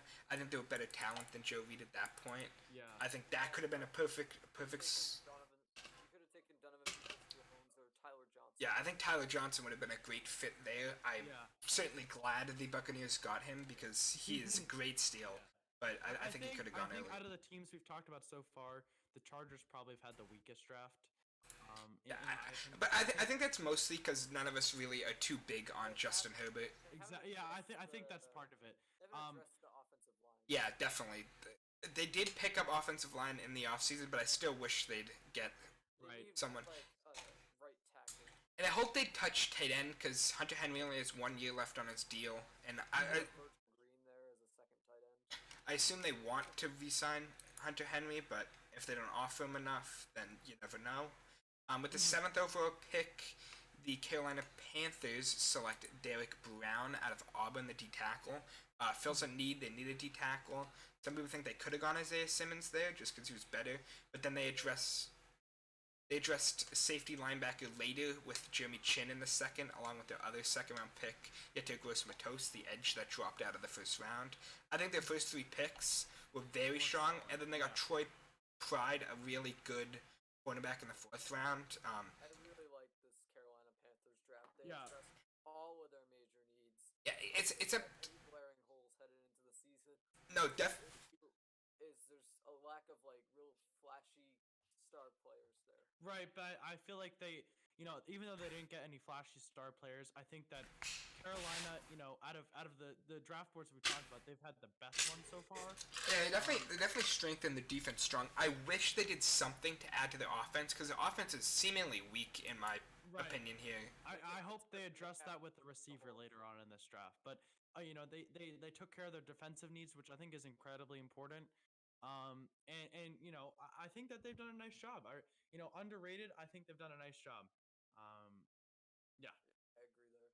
They've filled pretty much all of their defensive needs. Maybe they could use one more linebacker or safety to supplement Jeremy Chin, but other than that, pretty good. Go ahead. Yeah.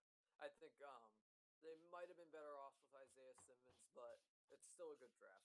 I think those other NFC South teams are gonna be scared coming up against this defense.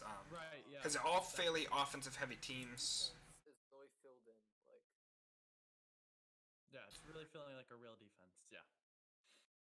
And then with the 8th overall pick, we called it the steal of the 1st round, where the Cardinals got Isaiah Simmons, the overall great playmaking linebacker from Clemson.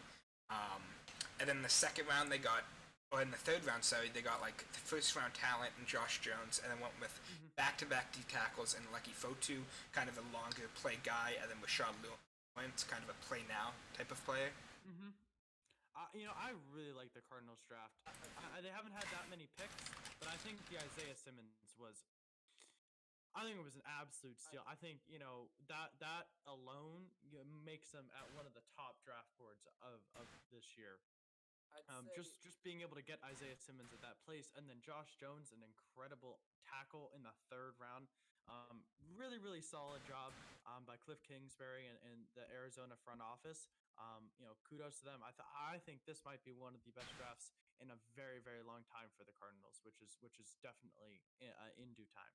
I absolutely agree. Cardinals had a great draft, and I think one more thing they could address to really top off this draft class is the tight end position. I've been talking about a tight end going to the Cardinals for a while now. Maybe they sign a veteran guy. Maybe they draft someone in the late rounds, but I think they should address it in some way, shape, or form. This draft class.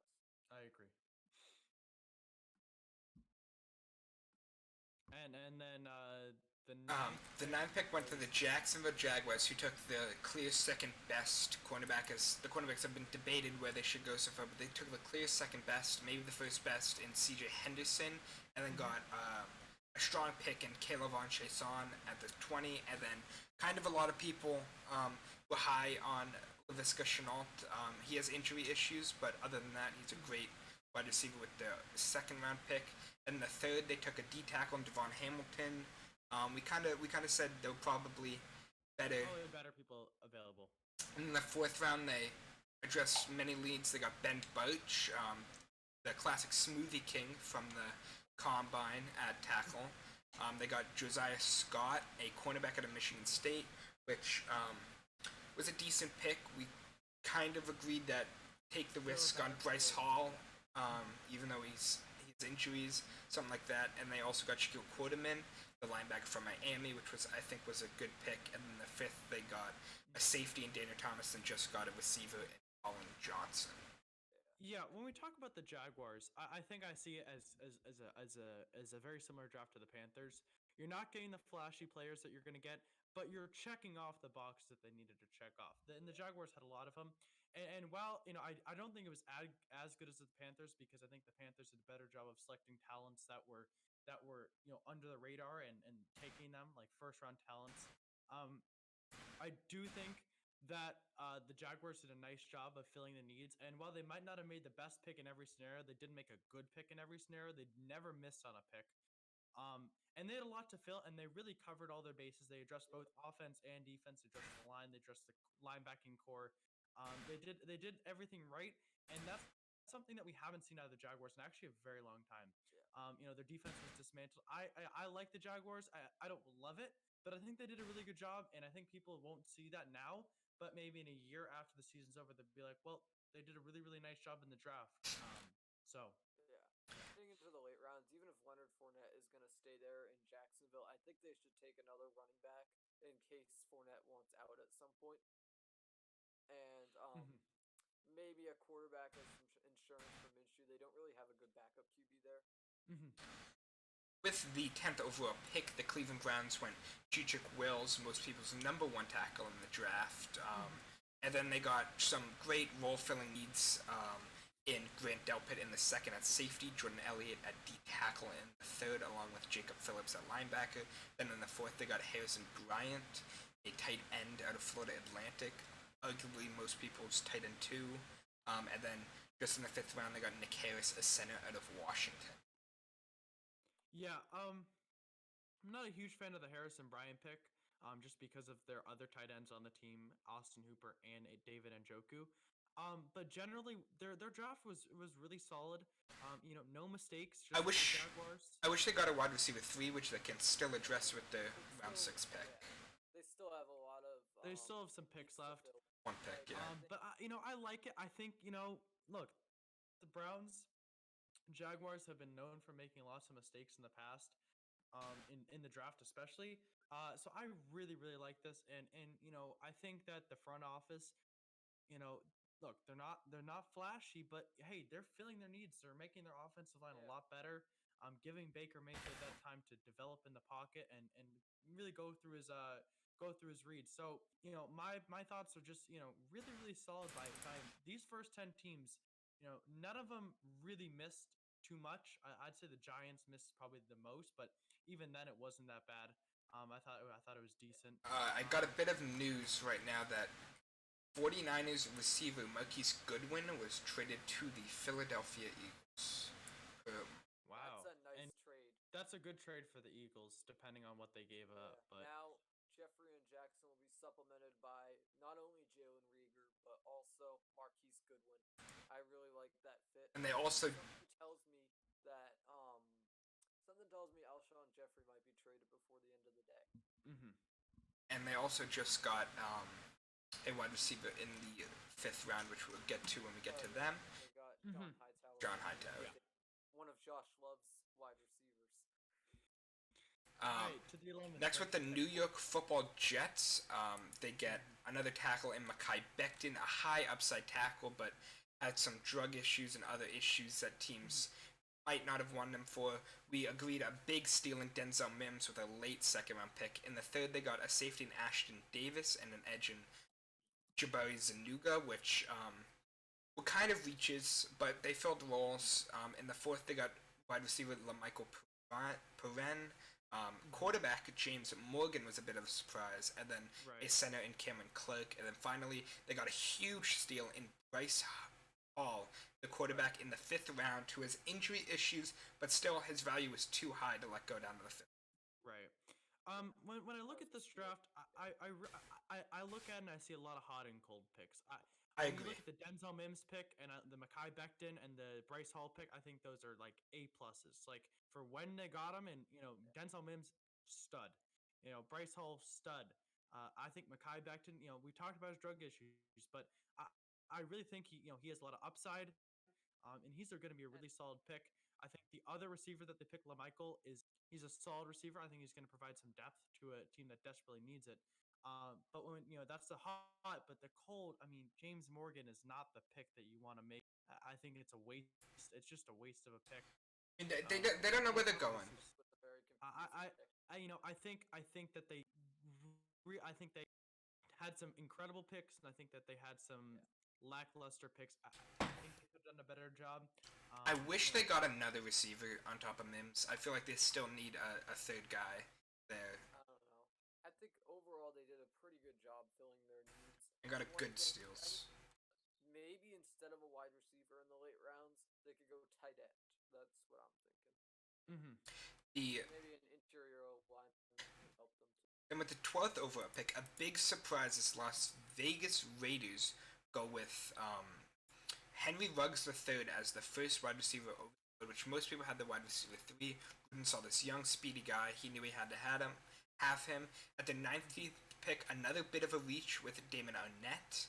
And then in the third round, they got a pair of wide receivers. Brian Edwards, who plays against Henry Ruggs type of style, as a bigger catching, handsy type wide receiver. And then Lynn Bowden, the quarterback, wide receiver, running back, anything you want him to do, Jason Hill type player. And then the last pick in the third was Tanner Muse, a safety out of Clemson.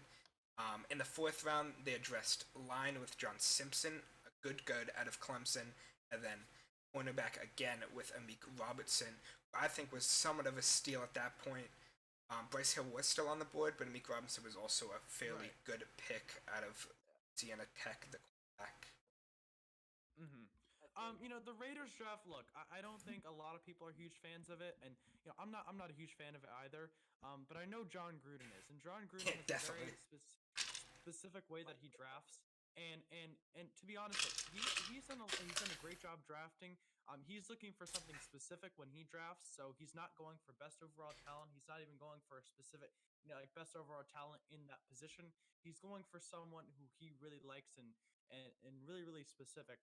And- So, me not being a Raiders fan, I'm not going to be a fan of it. But as an analyst, I think I can respect it. And it wasn't, it wasn't a bad draft. It wasn't what I would have done. They made some reaches that I wouldn't have made. And don't forget though, Mike Mayock. Second receiver. Mike Mayock is really like one of the best. It's his real strong suit in drafting. One of the best drafting general managers in the league. So if he sees something he likes, he's gonna go for that. He used Right, to be the yeah. one who did the mock draft. Yes. He was your other Mel Kiper analyst for drafting and combine. Right. Mhm. One thing the Raiders could have done a better job addressing. I mean, they got Corey Littleton and they got Nick Kwiatkowski in free agency, but they still need some help at the linebacker position. Maybe I agree. someone like Marcus Bailey would be a great fit for them. Um, Headed to the late rounds. And then with the number 13th pick, the Tampa Bay Buccaneers traded up one spot to secure the tackle, which a lot of people had in their top 2 tackles in the draft, in Tristan Wirfs out of Iowa.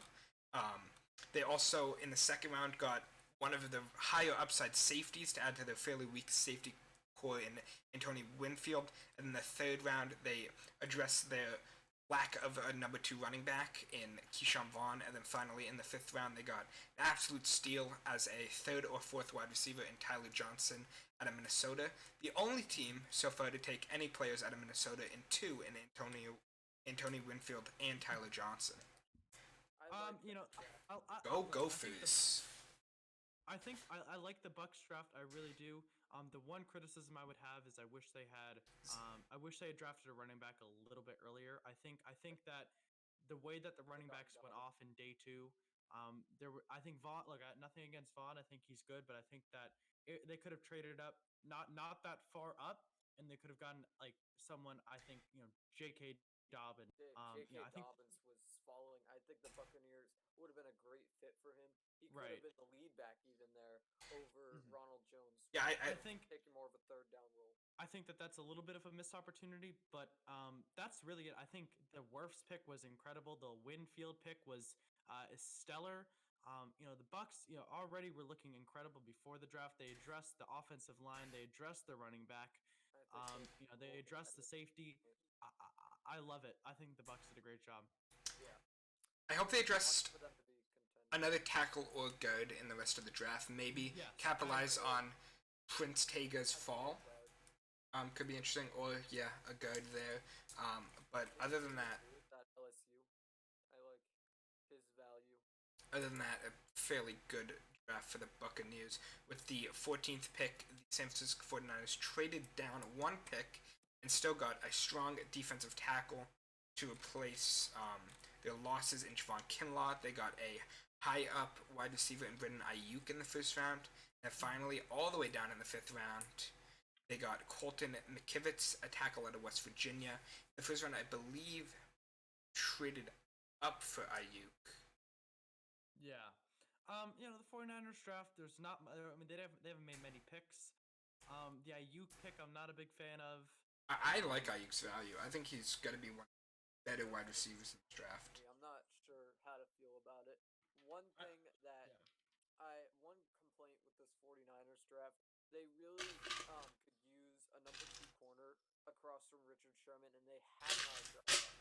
I do wish they didn't trade up for Ayuk. I wish they would have kept their pick 31 and then there. Yeah. And they got a They fourth could have round. got Ayuk at They didn't 31. have a lot of mid-round picks. Yeah, they got a fourth round pick from the Bucks that they could have used.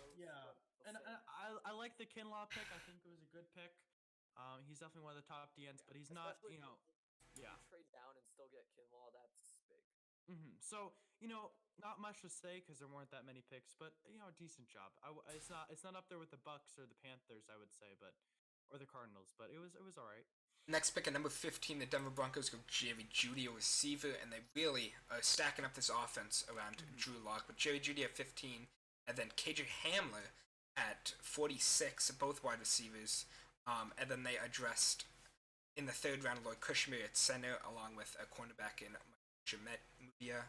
And then in the last pick in the 3rd went to McTelvin, a Jim, who they needed nose tackle help there.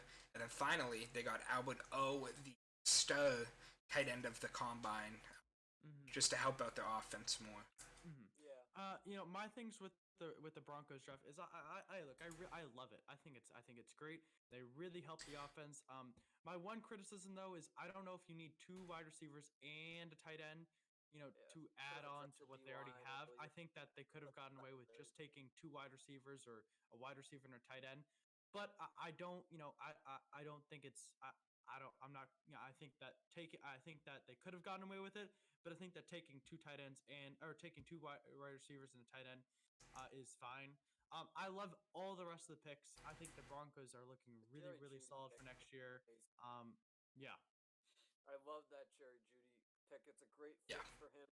That's a great duo there with Jeudy and Sutton, and then to have KJ Hamler, really fast guy, Hamilton, and Noah Fant, all his weapons for Drew Lock. In addition to that duo, that's going to be a great offense. Yeah, I think they're a playoff team. A very speedy and elusive type of offensive team there. Hamler, one of the best, if not the best, slot receivers in the draft. And they got him there in the 2nd. Can move Jerry Jeudy more to the outside. They got a really fast head in Albert O, along with Noah Fant being a fast head. And the pick is currently in with the round 5 pick. So I'm going to wait here for a minute before it gets announced to see who they pick. Any predictions as we wait for their pick here? I'm thinking most likely going to be another D lineman. I mean, they got a Jim, but I think one more guy there. Yeah, could be Bradley Anai. He's been a decent faller. Could also go another tackle. I love the fit there. Could go Good idea. could go a tackle that's fallen in Trey Adams or Prince Tega. Just to add more. Just to add more to the line. Yeah. I wouldn't mind a safety here. They are trying to move Kareem Jackson there, but maybe some depth at the position. Justin Stranad. I'm not sure how to pronounce it. I think I had predicted that pick in one of my mock drafts at some point. I really like the pick. They needed probably one more linebacker up the middle, and Stranad is that guy. Really an underrated player. Especially with Von Miller getting older, you add some more to that core. Stranad, I recognize the name. I had him fairly high up on my linebackers. I kind of forgot about him going into this draft. But he is kind of a steal. I think he's a good sleeper pick. Yeah, I love it. I agree. With the 16th overall pick, next went to the Atlanta Falcons with, my opinion, the worst pick of the first round in AJ Terrell. A guy getting burned by the top receivers in college. I don't know how he's going to do against... Nick Vonnegut might have been a worse pick, and Jordan Brooks the Seahawks, but that's one of the worst picks. Yeah. I look, when we talk about the Arizona Falcons draft, I mean, this was Dan Quinn's time to really like right and he really is just. Yeah, I think instead he turned it. He said, all right, we're instead of changing course, right now we're headed the wrong direction. He just turns them right into an iceberg, and now the ship is sinking. AJ Terrell was an awful pick. The Falcons really are a sinking ship at this point. It is time to jump ship, Falcons fans. They were god awful. I think I have no words. Carolina could be better. That'd be interesting. But Marlon Davidson in the second round was a decent pick. I think there were still better edge rushers in the third round. Matt Hennessy they got at center. He was a good pick. Every one of their picks was a reach. Honestly, they picked a player when they could have had a better player at that position. And these aren't even really sleeper picks. These are just kind of coaches' favorites. They're not like the Patriots kind of tried to go for sleeper guys like Devin Asiasi and Josh Uche. I can respect those. There's not really that kind of strategy going on with them. And then no picks that were good picks. They were all just meh. And then obviously the AJ Terrell wasting your first round pick when they could have traded down to the second round and probably got him. It's just unfathomable. And then in the fourth round, they got Mikael Walker, the linebacker of Fresno State, another sort of reach, and then Jalen Hawkins, the safety out of California. So overall, they kind of reached. For a team that was looking very strongly to trade up to even number 2 at some point in the draft, I think they should have maybe put their efforts into trading down, where they could have got the guys they wanted later. Just a disappointment. Either they should have traded down, or they should have found a trade up. I was making a bold prediction before the draft. This probably wasn't going to happen. I was saying maybe they trade up for the number 2 pick and take Chase Young. Obviously, that didn't happen, but they couldn't even trade up and get a corner. Like, they were rumored maybe to trade up for Jeff Okota or C.J. Henderson, and they settle for A.J. Terrell and stay at number 16. It just doesn't make sense. I agree.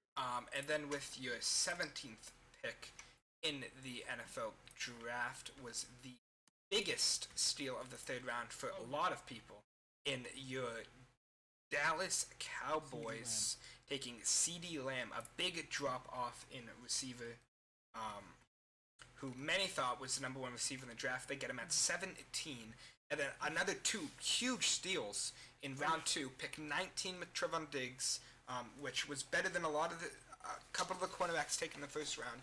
Pick 3 in the third round. Their pick was Neville Gallimore.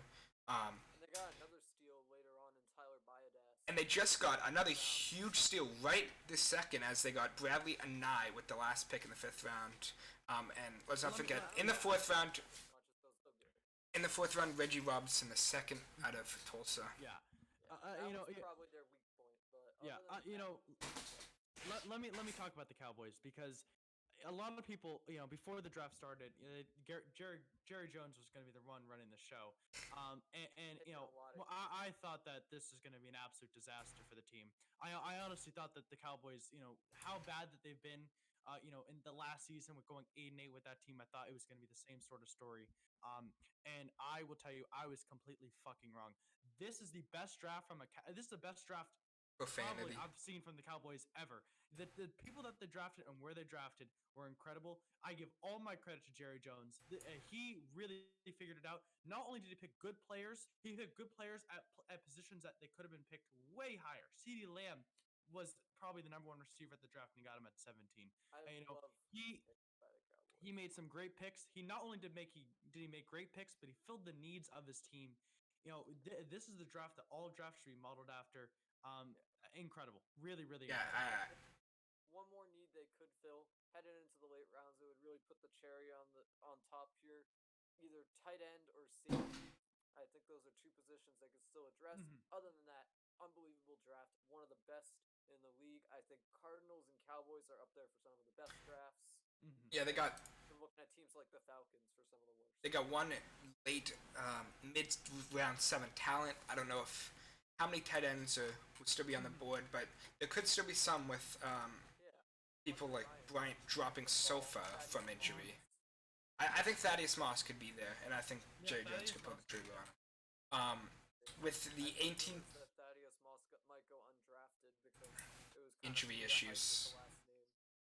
He also had injury issues, and he hasn't been able. No teams can get a doctor out to clear a lot of these players. That's why Bryce Hall fell and stuff. With the 18th pick, the Miami Dolphins took Austin Jackson. We talked about that, along with the Raiders taking Arnett, and the Jaguars taking Chase Son. And finally, we get to the Eagles, who take Jalen Reagor with the 21st pick. We think it should have been Justin Jefferson. Yeah, who was taken right after. Give me a second with the Eagles. Kevin. The Eagles fans, I would literally be shitting my pants with the draft that Doug. Profanity. This was the worst fucking draft Profanity. I've seen in so long. Connor, it's okay. It's okay. We're gonna take a chill. All right. This was a terrible draft. All right. When I see the Eagles draft Jalen Hurts, it's mind-boggling. There's only one draft that was worse than this, and we'll get to that in about 5 minutes or so. This terrible. The Eagles did address their issues, but the Jalen Hurts pick was just. I think it passed Paul. In the second round, there's some mentions that the Eagles could run a 2 QB kind of setup, take less pressure off Wentz to hope he doesn't get injured again, and play Hurts a bit.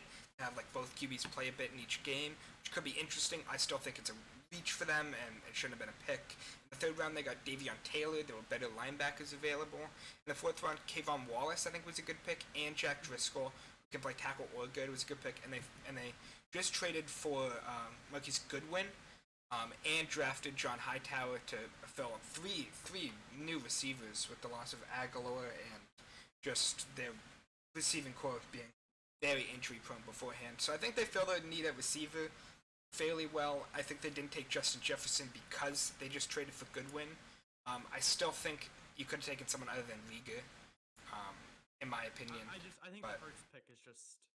It's so I think it could be interesting. I think overall, I first saw it as bad, and then the reports that they could try and do like a 2 sort of quarterback lineup type thing could be interesting. I know. Yeah.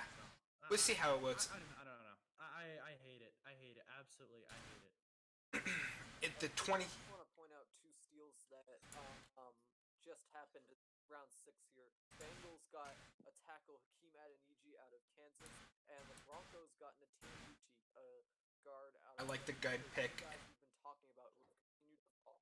Patriots on the clock. Could go QB here. Would be interesting. Anthony Gordon. Yeah. But Moving we'll see. on to pick number 22. Goes to the Vikings, who take a player that they did not expect to fall to them, but did in Justin Jefferson with the 22nd pick. They had another pick in the first round, which they filled their other hole at 31, which they traded down from San Francisco to get Jeff Gladney. In the second round, they got a solid tackle, first round talent to late with Ezra Cleveland.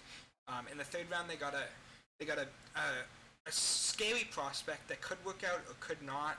to add just more depth to their cornerback core with Cameron Dantzler.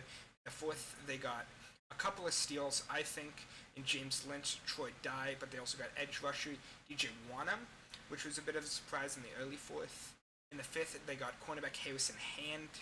I do not know too much about Harrison Hand, Just got KJ Osborne. and they just their big outside guy. they just picked a big outside guy at I receiver. love the Viking. I thought they not only I think they had maybe the second or third best draft between the Cardinals and the Cowboys. I think they're up there in that top three.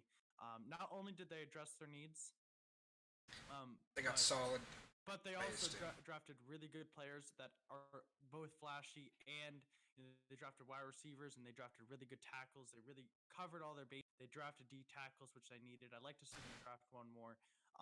But Vikings fans, I'd be very, very pleased with Yeah, they got Mike Zimmerman. they still have a ton of picks left. 6 picks in the next 2 rounds. Right. With the 26th pick, I think they traded that down and ended up with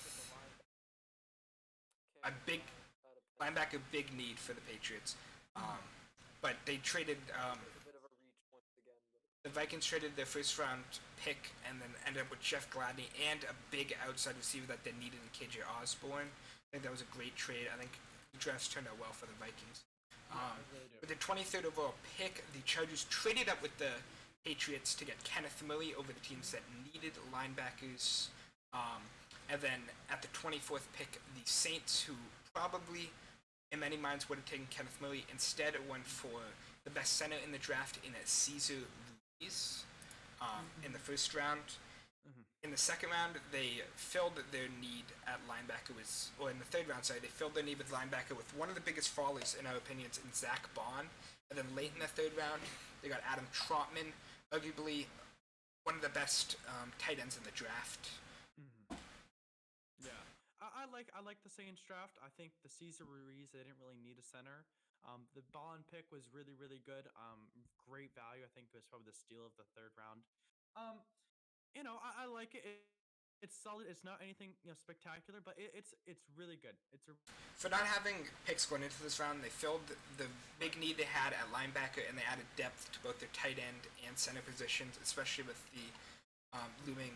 I believe Cook's contract is up after this year on the Saints. With the 25th pick, the San Francisco 49ers, who we already covered, took Brandon Ayuk. And the 26th pick, the another worst pick in the first round, the Green Bay Packers trade up above teams that did not need a quarterback to take Jordan Love, quarterback at a Utah State. Yeah. That was a bad pick. Was the worst draft I have ever seen by a. This is the worst draft by a single team that I've ever seen. In the second in such a round, long time. they took A.J. Dillon, who was a running back, even though they already have a good running back in Aaron Jones, and a better receiving back in Jamal Williams. A.J. Dillon is not a receiving back in any way. In the third round, they took Josiah DeGuara, who they were probably going for USC, but didn't get him, so they took the next best receiving back in their opinion. In the fifth round, they got a linebacker in Kamal Martin. The one thing going into this round they wanted to do was to give, or what most people thought they wanted to do was to give Aaron Rodgers more weapons. Instead, it looks like they're more building for the future. Tight end's the only role that I see really helping them out in terms of giving Aaron Rodgers a weapon. I think A.J. Dillon's a future player and not even a receiving back to help him. And Jordan Love is definitely a future prospect. But I don't know what the Packers are doing. They have 3 glaring needs. They need a wide receiver. They need interior O-line help. They could use another defensive end. They didn't fill very many Anything. of their needs at all. And it's okay to have a couple future investments in a draft, but it shouldn't be every pick. Yeah. Yeah. No, I completely agree. But why are the Packers building for the future when they just won the NFC Championship? You're not building for the that future. You doesn't should be make sense building for at all. now. The Jordan Love pick is ridiculous. You're only going to piss off Aaron Rodgers. The A.J. Dillon pick was a waste. You have 2 great running backs. You have Williams and Jones, who both were outstanding last year. And Dillon, by the way, isn't even that good. He wasn't the best on the board at that point. So you're taking a reach who you don't even need. the tight end was all right. I was just disappointed by the Packers. I was angry with them. I would be pissed off if I was Aaron Rodgers. I want to get out of Green Bay at this point because they're not committed. They haven't drafted a skill position in the first round in 15 years. It's been atrocious. It's been terrible. I hate it. It's the worst draft. This year it's the worst draft in many years. Awful, awful. With the 27th pick, another fairly bad pick. To the Seattle Seahawks taking Jordan Brooks, a whole draft where they basically reached on every single pick. It's so bad that like I don't think the Packers were in an amazing spot in the first place, but this draft, who knows? It might prevent them from making the playoffs. There are other teams in that division that are starting to build up, might be able to edge out the division with maybe a 9-7 season. If the Packers blew this draft, they have some glaring needs and have a rough season, I think. And with the 27th pick, as I mentioned, the Seattle Seahawks with another one of the worst drafts so far in their first round pick, going to Jordan Brooks, a huge reach. Darrell Taylor, another reach with better edge rushers on the board. Damian Lewis, just not, again, a big reach. He's actually was decent. Colby Parkinson, tight end of the Stanford, with many other tight ends on the board that could have helped him a lot more. DJ Dallas in the late 4th round, which was the only pick I really liked out of them, getting a running back, because both of their top 2 running backs had lots of injury issues over the last 2 years. And then finally, an edge rusher out of Syracuse, Alton Robinson, who he's not that. He's another reach. He can work out well, I think, but overall, I think this draft was one of the more drafts. Yeah, the Seahawks historically haven't been great at drafting, and this was evident of that. Connor hit the nail on the head perfectly. It just disappointing, not good. The Dallas pick was good, but the rest was just kind of meh. Definitely down there with the Falcons, Packers, and Eagles, I would say. With the 28th pick in the draft, one of the better drafts in my personal opinion, because they filled all their needs and more, was the Baltimore Ravens, who took Patrick Queen. Patrick Queen at pick 28, then. Patrick Queen, yeah. And then in the second round, they took J.K. Dobbins. Maybe not a need, but later in the draft, they got Matabuke, a solid D tackle. And later in the 3rd round, Devin Duvernay. Some people said he was first-round talent, a wide receiver out of Texas, followed by Malik Harrison, a very strong linebacker that they got in a trade down, I believe, Patriots. Then they got 2 back-to-back guards, Tyree Phillips and Ben Bredesen. I think Bredesen is the better of the 2 in my opinion. And then finally, in the 5th round, they got another D tackle in Broderick Washington. I liked the Ravens draft. I think it was really solid. Not much to say. They filled their needs. They got a couple flashy players. Really solid draft by the Ravens, adding talent to an already really talented team. So kudos to them. Really good job. I like it. I think they didn't have that many needs in the first place, and most of the needs they did have, they filled. This is going to be one of the best teams in the league next year. Even if Lamar Jackson does regress a bit, I still think they're going to be a great team just because of their well-rounded. Yeah. I think one of the very interesting picks they made was J.K. Dobbins. They have Buck Ingram and Gus Edwards, both who did really well as running backs last. Spots in the draft. I think though it does give him it gives him a decent receiving back. Like the crowded backfield. I mean, they were running plays with RG3 next year. Maybe you see him subbing Dobbins instead. Could be with that 3 backfield type play they do. With the 29th pick, the Tennessee Titans took Isaiah Wilson, one of the big late risers in the draft for tackles. very solid tackle. Then they got Christian Fulton in the late second round, which was a good steal. Third round, they got Darrington Evans to back up Derrick Henry as a running back. And then finally, in the fifth round, they got Lero Murchison, D tackle out of North Carolina State. Really filled the needs they had. Got a big steal in Fulton. I think it was a solid draft for them. No amazing, amazing over the top picks, but literally every pick they needed. Yeah. Christian Fulton was a great pick too. I completely agree, Connor. The Titans draft was really, really, really good. Similar to the Ravens, they addressed their needs. They got done what they needed to be done. I love the Titans draft. I think it was really good, and I think the Evans pick was really, really important as well. I do like this draft, but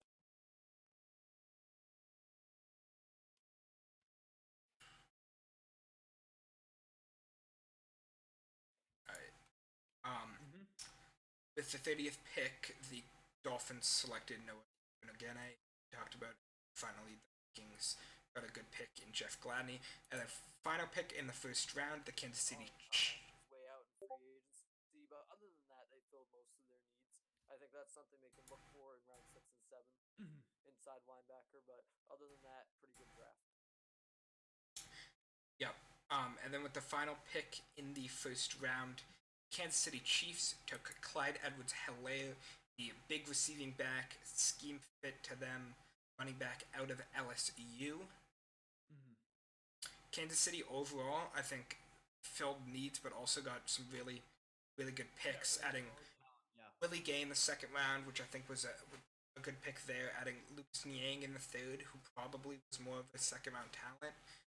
L'Jarius Sneed in the fourth as a strong safety out of Louisiana Tech, and then finally Michael Dana, the edge out of Michigan.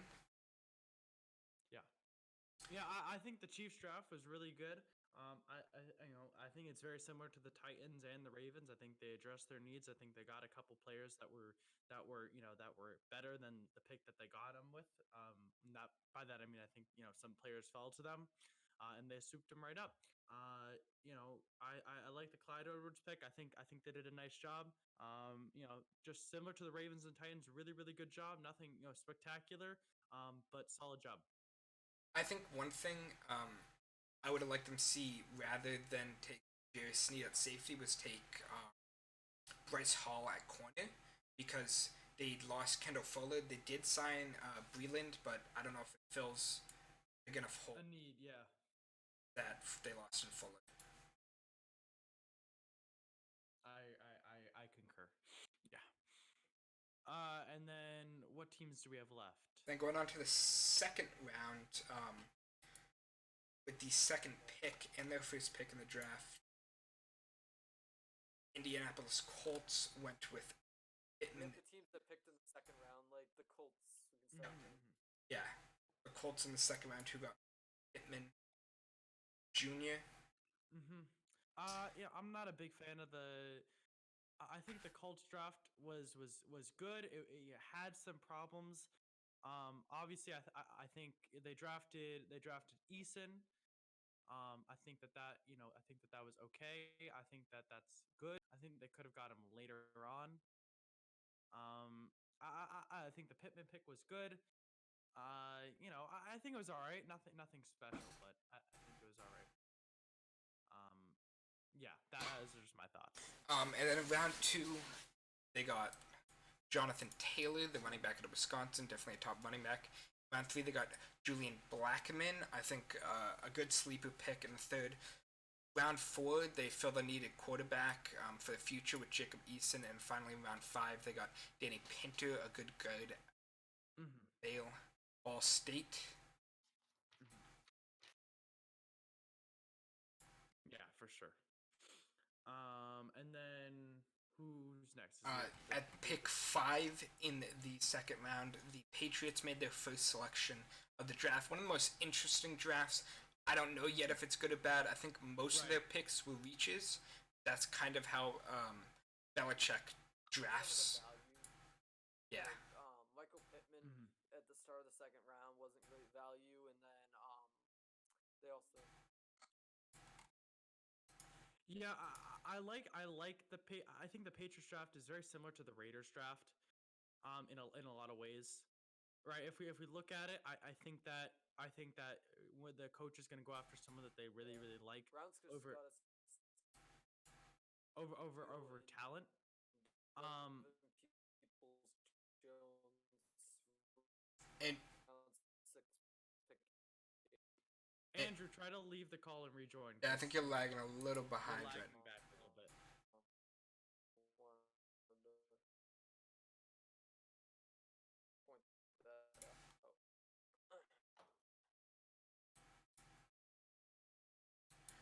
out. So yeah, the Patriots were the 5th pick in the. Yeah, I think it's very similar to the way that Gruden drafts. I don't like the second round pick of the D2. I forget his last name. I do like the tight end picks. I Duggar. think those were good. They've drafted some other really good picks. They've drafted some other good players, some offensive line, some defensive line. They've addressed their needs. I think the D2 pick. I think if that really works out well, then Belichick will be looked at as a really Yep. really like genius. But if it doesn't, then And then in the second round, they got Josh Uche, who I thought was a late round one talent. I really like this guy. I know a lot of people have him a lot lower, but I thought he was a good pick. In the third round, they got Anthony Jennings, who suffered a terrible injury at the end of his 2018 year. Came back, had fairly good production, in my opinion, at Alabama. And then in the third round, they traded up for 2 different tight ends. Devin Asiasi, one of the best receiving tight ends in the draft, and then Dalton Keene, another pretty good receiving tight end who can fall back. Kind of seems like a overall kind of utility type guy they might use him as. Um, I think you can somewhat compare him. Sorry, Andrew, are you back? I think we got you back here. Mm-hmm. Right, but Dalton Keene you can kind of compare to a George Kittle. A couple of years ago, he was picked in the 5th round. People thought he would just be like too small and more fullback. In the 5th round, a very interesting pick with Justin Rauwasser, a kicker who won the field goal competition. Definitely addresses a need there. Definitely just need, not in most people's top 5 kickers really. Maybe later for most people, but I think It's similar to the thing when we talked about earlier with Belichick seeing someone who and drafting him. yeah, at good. They addressed in the 6th round with Mike Owenu. A lot of people liked him coming up. I think he fell a bit further than most people thought. I think that's one of their better picks because he's actually a steal in my opinion, rather than kind of reaching on some guys who could turn into great prospects. So I think solid pick for Owenu. They still got a couple more picks left in these later rounds. And then at the 11th pick over, or next would be the 8th pick overall, was the Houston Texans, who took tackle Ross Blacklock, who a lot of people had going in the first round at TCU. The Texans, I think, had a good, for a very bad free agency. I think the Texans overall had a good draft. They filled needs with Blacklock, and then needed an edge rusher in the 3rd, and with they got a cornerback in John Reed, but also helped on their O line with Charlie Hackett, tackle out of USC. Yeah, I think the same thing about the Texans draft as I do about a lot of the other good drafts. Solid draft, probably not as good, unfortunately, as probably the Ravens or Titans or Chiefs, but probably a little bit lower than that. In the 5th round, they did fill somewhat of a need in wide receiver with the loss of DeAndre Hopkins, Isaiah Cutler out of Rhode Island. I don't know much about him, but Bill O'Brien liked him. Don't know how much that says about the prospect. At pick 11 was the Chicago Bears, who took Cole Kmet, the first tight end off the board out of Notre Dame. Could have fall off till the next tight end after him. But Cole Kmet, definitely in most people's eyes, the top tight end of this draft. In round 2, they got Jalen Johnson, who most people didn't think would fall that far. The tight end. And then And then they didn't pick again till round 5, where they got Travis Gibson, who was a D end out of Tulsa, Kendall Vidlor, who I don't know much about, but he's a cornerback, and then finally Darnell Mooney, About him. another weapon for that kind of somewhat Yeah. weak wide receiver core. I think the Bears draft was good. I think I put it in the Yeah, it same was good. category as the Texans. They Nothing. they Nothing too filled incredible. they filled a lot of their needs. Just still have some things that they could do to improve the team headed into the later rounds and headed into the season. A lot of people don't think the Cole Kmet pick was kind of a reach at that point. I actually like it, considering they really needed a tight end. They only had, I think, an old Jimmy Graham, and they weren't getting another top tier tight end. Like Kmet was kind of, in my opinion, just higher than any other prospect by a good amount. I agree. Yeah, I think that was a good pick actually. And then I believe And then finally we have the we got Bills. we got Two more. 3 more teams, I Three more believe. The first team picked Bills, at Rams, and I think Steelers at pick 17, Right. who Okay. picked high riser after the combine, Chase Claypool out of Notre Dame. that's a bit early for him. It is a bit early, but he really was a stellar performance at the combine, which takes in a lot of. And I know Benny, yesterday really talked about him being wanting to move to tight end eventually. They already have a strong tight end, so I think he's going to be a receiver first, but definitely could be a flex player for both positions. In Right, the and kind of There in after a between. year when Yeah. Eric Ebron leaves. yeah, because Eric Ebron's only on. In the 3rd round, they got Alex Highsmith, an edge out of Charlotte, and then the 4th round they filled somewhat a need at running back because of the scares with James Conner's injuries, with Anthony McFarland out of Maryland, and then finally Kevin Dotson, the guard out of Louisiana Lafayette. So they filled some needs. I maybe wish that Alex Highsmith pick would have been someone different, but I think it was a solid draft for them. I like the Steelers draft. I mean, with these teams that only have second round picks, they're not going to have an incredible draft. But I think they're all addressing their needs. They're all doing a good job. And then next at pick 20, a team with 2 second round picks was with no first round picks was the LA Rams, who had I think daily reaches on a lot of their players, but still players that people thought were sleepers. They got Kim Akers at pick 20. J.K. Dobbins was still on the board, so maybe go for that instead, but Kim Akers is still a strong pick. Van Jefferson, a lot of people were hyping him up for the draft, but not to go this high with their other second round pick. Then in the 3rd round, they got Terrell Lewis out of Alabama, kind of dropped a bit than expected. Terrell Burgess, the safety out of Utah, bit of a reach as well. And then finally, Bryson Hopkins, a tight end out of Purdue. Tight end was not really a position of need for them, but I think he could fit well in the offense. Both the Rams and Steelers filled some of their needs, but some of their most glaring needs are still left unfilled. The Rams still need interior offensive linemen. They probably could use a corner, whereas the Steelers could use a corner and maybe a offensive tackle.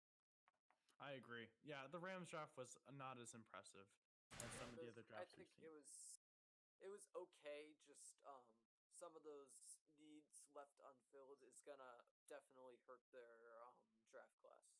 And then the final NFL team with pick 22 in the draft, taking a player with first round talent but a weak combine, and AJ Epineza was the Buffalo Bills. Took AJ Epineza out of Iowa. He's a strong edge rusher, in my opinion. He's not that athletic, which is why people didn't like him as much.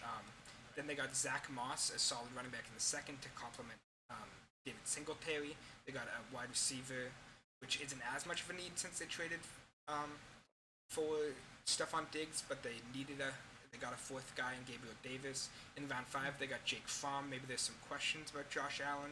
He's been alright, but maybe not as high as they expected him. And then round 6, they got a kicker in Tyler Bass.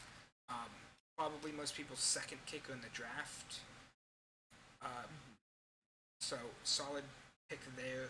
Yeah, I didn't like the Bills draft class, and it's for the same reasons I didn't like the Eagles, and for the same reason I really didn't like the Jets as much, because they took Jake Fromm, and it's just I get he's still on the board, but like there's no reason to take him if you're committed to Allen. And of course, if you're committed to Allen, and he doesn't have a good season, then next year you can just draft a quarterback who's much better. Like I don't understand why you're And gonna Josh draft a Allen mediocre was quarterback. on his way up. He Yeah, was so I don't really very good. understand the pick. I get if you want a backup, but you still don't draft a backup when your quarterback is this young. I feel like that, Eh, I don't know, I might feel put like him the off a little draft bit. otherwise, It's just though, for the confusing. Bills. I think for some people, I don't have Jake Fromm very high, but some people thought he'd go much higher. I know ESPN a couple years He was ago. the best player on the board, kind of thing. Yeah, ESPN a couple years ago thought he'd go number one overall in this draft. But a lot of people thought he'd be like maybe a third round pick after Eason, and he falls to 5. Bills, maybe they're looking, well, we do need a backup QB. We don't know what's going to happen with Allen. He's best available on the board. We can take him. I wish they would have addressed needs more rather than taking a quarterback, receiver, or kicker with one of those picks. Maybe address like a secondary player, a player in the secondary or something like that. But they filled a couple needs with Epineza and Moss. Yeah, it was all right. It wasn't to the same level that even the Steelers was though, unfortunately.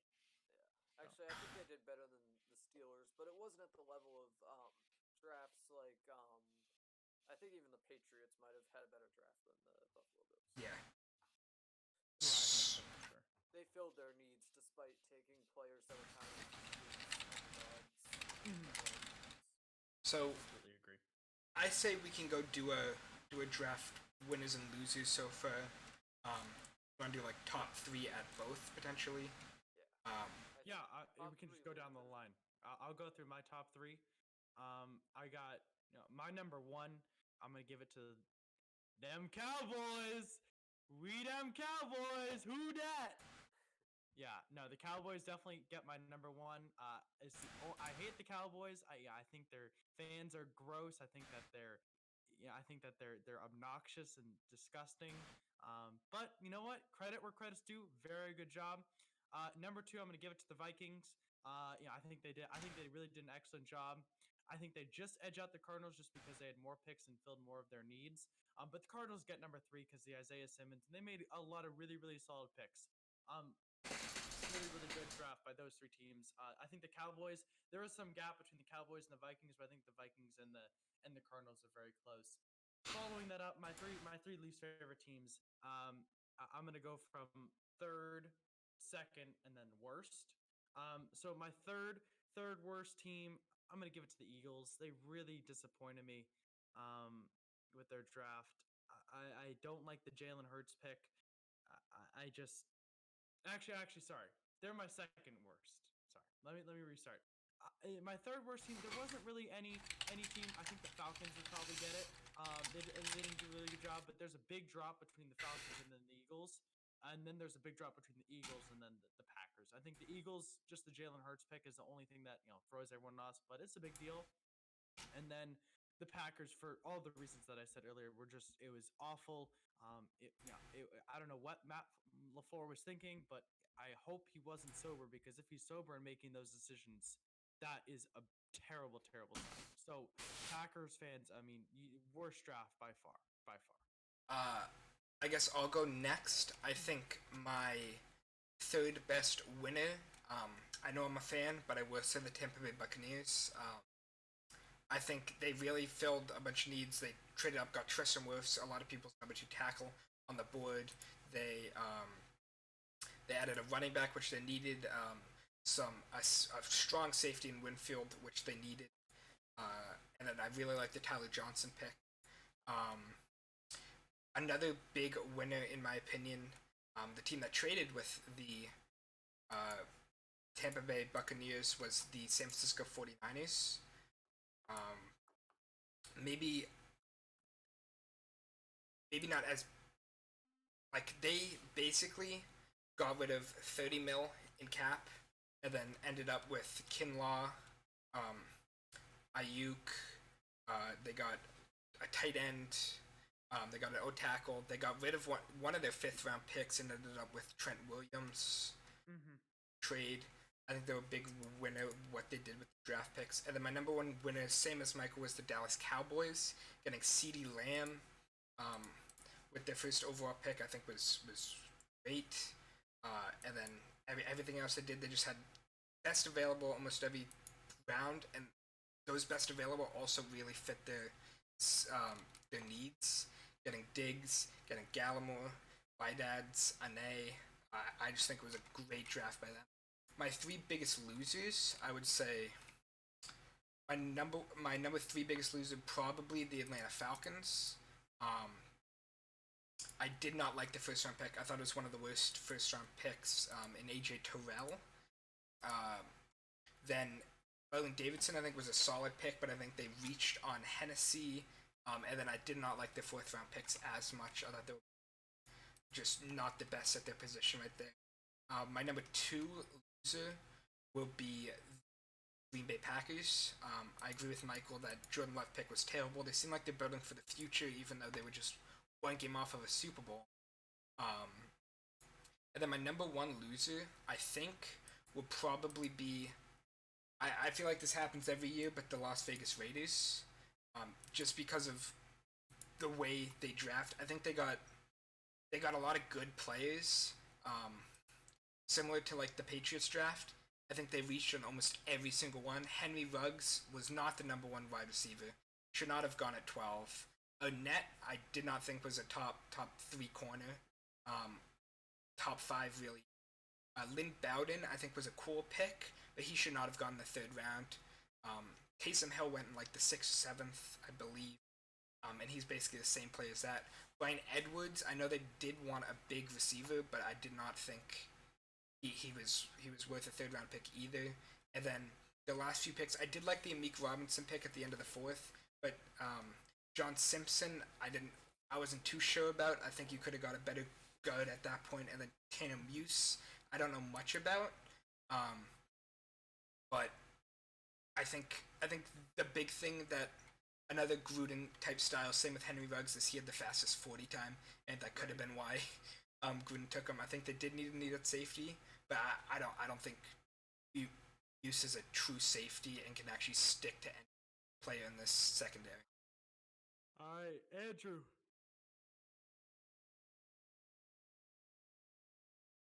Your top and bottom 3. The top 3, it would be 3rd, probably the Baltimore Ravens. I mean, they filled most of their needs. I think if they get one more receiver, it would be a really great draft class. I liked the Queen pick early on. Devin Duvernay is an underrated pick. All of their picks, or at least most of their picks, were need fillers. Second best, I'd say the Arizona Cardinals. They started things off with Isaiah Simmons, and also got Josh Jones in the 3rd round, Fotu and Lawrence in the 4th round. I like a lot of the value on these picks, and they really filled out both their D-line and their O-line. I really like that draft. And number 1, I have to agree with Michael. It's the Dallas Cowboys. Look at how many steals they got. They got CeeDee Lamb. They got Trevon Diggs. They got Tyler Byatt. They got who else did they get? They got Neville Gallimore. That was the biggest one, I would say. And Bradley Anae. Yeah, and Bradley Anae. Lots of great picks for the Cowboys. I think they pretty much hit on every single one of their needs. Could get a quarterback in case Dak Prescott leaves, but other than that, great draft. 3 worst. Falcons are my 3rd as well because they did do a decent job filling their needs, but every single one of their picks was a reach. They could have gotten a lot better value, and if they were gonna take a corner in the 1st round, they should have either traded down to get AJ Terrell or traded up to get Akota and Henderson. Number 16 was not the place to take a corner. Second worst, probably the Seattle Seahawks. I mean, they did what they always did. They went for people who were kind of flying under the radar, similar to the Patriots. But in addition, they missed on a lot of their top needs. The Patriots hit on their needs. The Seahawks, they didn't add anything to the secondary. The edge rushers they did take, I don't think are very for the Seahawks scheme, and they could have also, added more to the offense potentially. say the worst draft gotta go to the Green Bay Packers, like Michael said, because like not only did they take AJ Dillon, who they didn't need at all. Um, they also missed on their need at wide receiver. They missed on their need at defensive end. Two of their biggest needs, big misses. The one thing I disagree on with the Packers draft, I didn't mind the Jordan Love pick too much, just because I think Aaron Rodgers could be a good teacher for Jordan Love. Um, but you can make one future investment. Just don't make a future investment with every single pick. I'd say, like, I wouldn't have minded if they took Jordan Love round one and then maybe took a wide receiver round two and took a defensive end round three. But they weren't hitting on their needs even after the Jordan Love pick. And that brought their draft down into the dumpster. All right. Thank you, Andrew, and thank you, Connor. And before we wrap this up, I just want to point out, steal of the draft just happened for the New York Jets. They took the first punter on the board, number one in position rank, Braden Mann. He was actually a solid punter at A&M. Got some 60-yard punts out there. He got 13 tackles. So we'll see what happens there. The Patriots just took another lineman, Justin Haran. I've heard of this guy. They got Michael Onwenu earlier, who I think is kind of a steal at that point. And could be Joe Tooney's replacement if they get rid of him. Right. I love the Onwenu pick. I don't know about Justin Haran because doubling up isn't quite necessary, but like the Onwenu pick for sure. Bucks just got Khalil Davis. Yeah. I think a bit of a reach, but I saw some of his film. I liked it. Packers did fill one of their needs. They got John Runyon, the guard from Michigan, so that improves their draft class slightly, I'd say. Slightly. And then one of the craziest picks I've seen is the Jacksonville Jaguars take a QB, and it's not Anthony Gordon. It's not Nick Stelly. It's Jake Luton from Oregon State. Josh Love still on the board. ESPN's position rank 11. I'm calling it right now. Josh Love is going to be a Patriot, round 7. Could be. If Benny gets that right, I don't know. We'll have to have him on. I changed my mind. Benny's right about Josh Love, just because the Patriots like those players who kind of fly under the radar. Maybe they'll take him just as the third string guy. Stidham's the starter. I think that's a sure thing. I think one very interesting point is that Prince Tega Wanago is still on the board, and so is Hunter Bryant. Two players that were scary for their injuries, and no team could get a doctorate to clear them, even though the combine didn't clear them. Otherwise, Anthony Gordon, Nate Stanley, quarterback still on the board. Thaddeus Moss, another injury guy. Could be Stanley instead of Josh Love for the Patriots. I mean, I think they're gonna like his high score on the Wonder Lick. All right, I would like to thank Connor and Andrew for both sticking around today for this nearing 5-hour stream. I'd like to thank both of them for the hard work that they put in today. And obviously, I'd like to thank the viewers who listened to all this. We will not be streaming tomorrow, so there's nothing. There's nothing to stream, and we're taking a break. We're gonna put highlights of the entire draft. Connor and I are gonna be working on that. We're gonna have to be going through some game footage, and we're gonna be putting some highlights together of the draft. Hopefully, we'll make it to 10 minutes, but maybe we won't. We'll see. We'll see what we get out of it. And I'd like to thank all of you for listening. Make sure to like, share, and subscribe. I'm turning into one of those YouTubers out there who basically that's all they do. But hey, don't hate the player, hate the game. It's been a lot of fun covering the draft. I hope we brightened up your week, brightened up your your Coronication. I hope it was nice to see some faces. DM me if you want to, talk, chat, whatever. I don't care. It was a lot of fun, and we will see you sometime. I don't know when. See ya. Peace.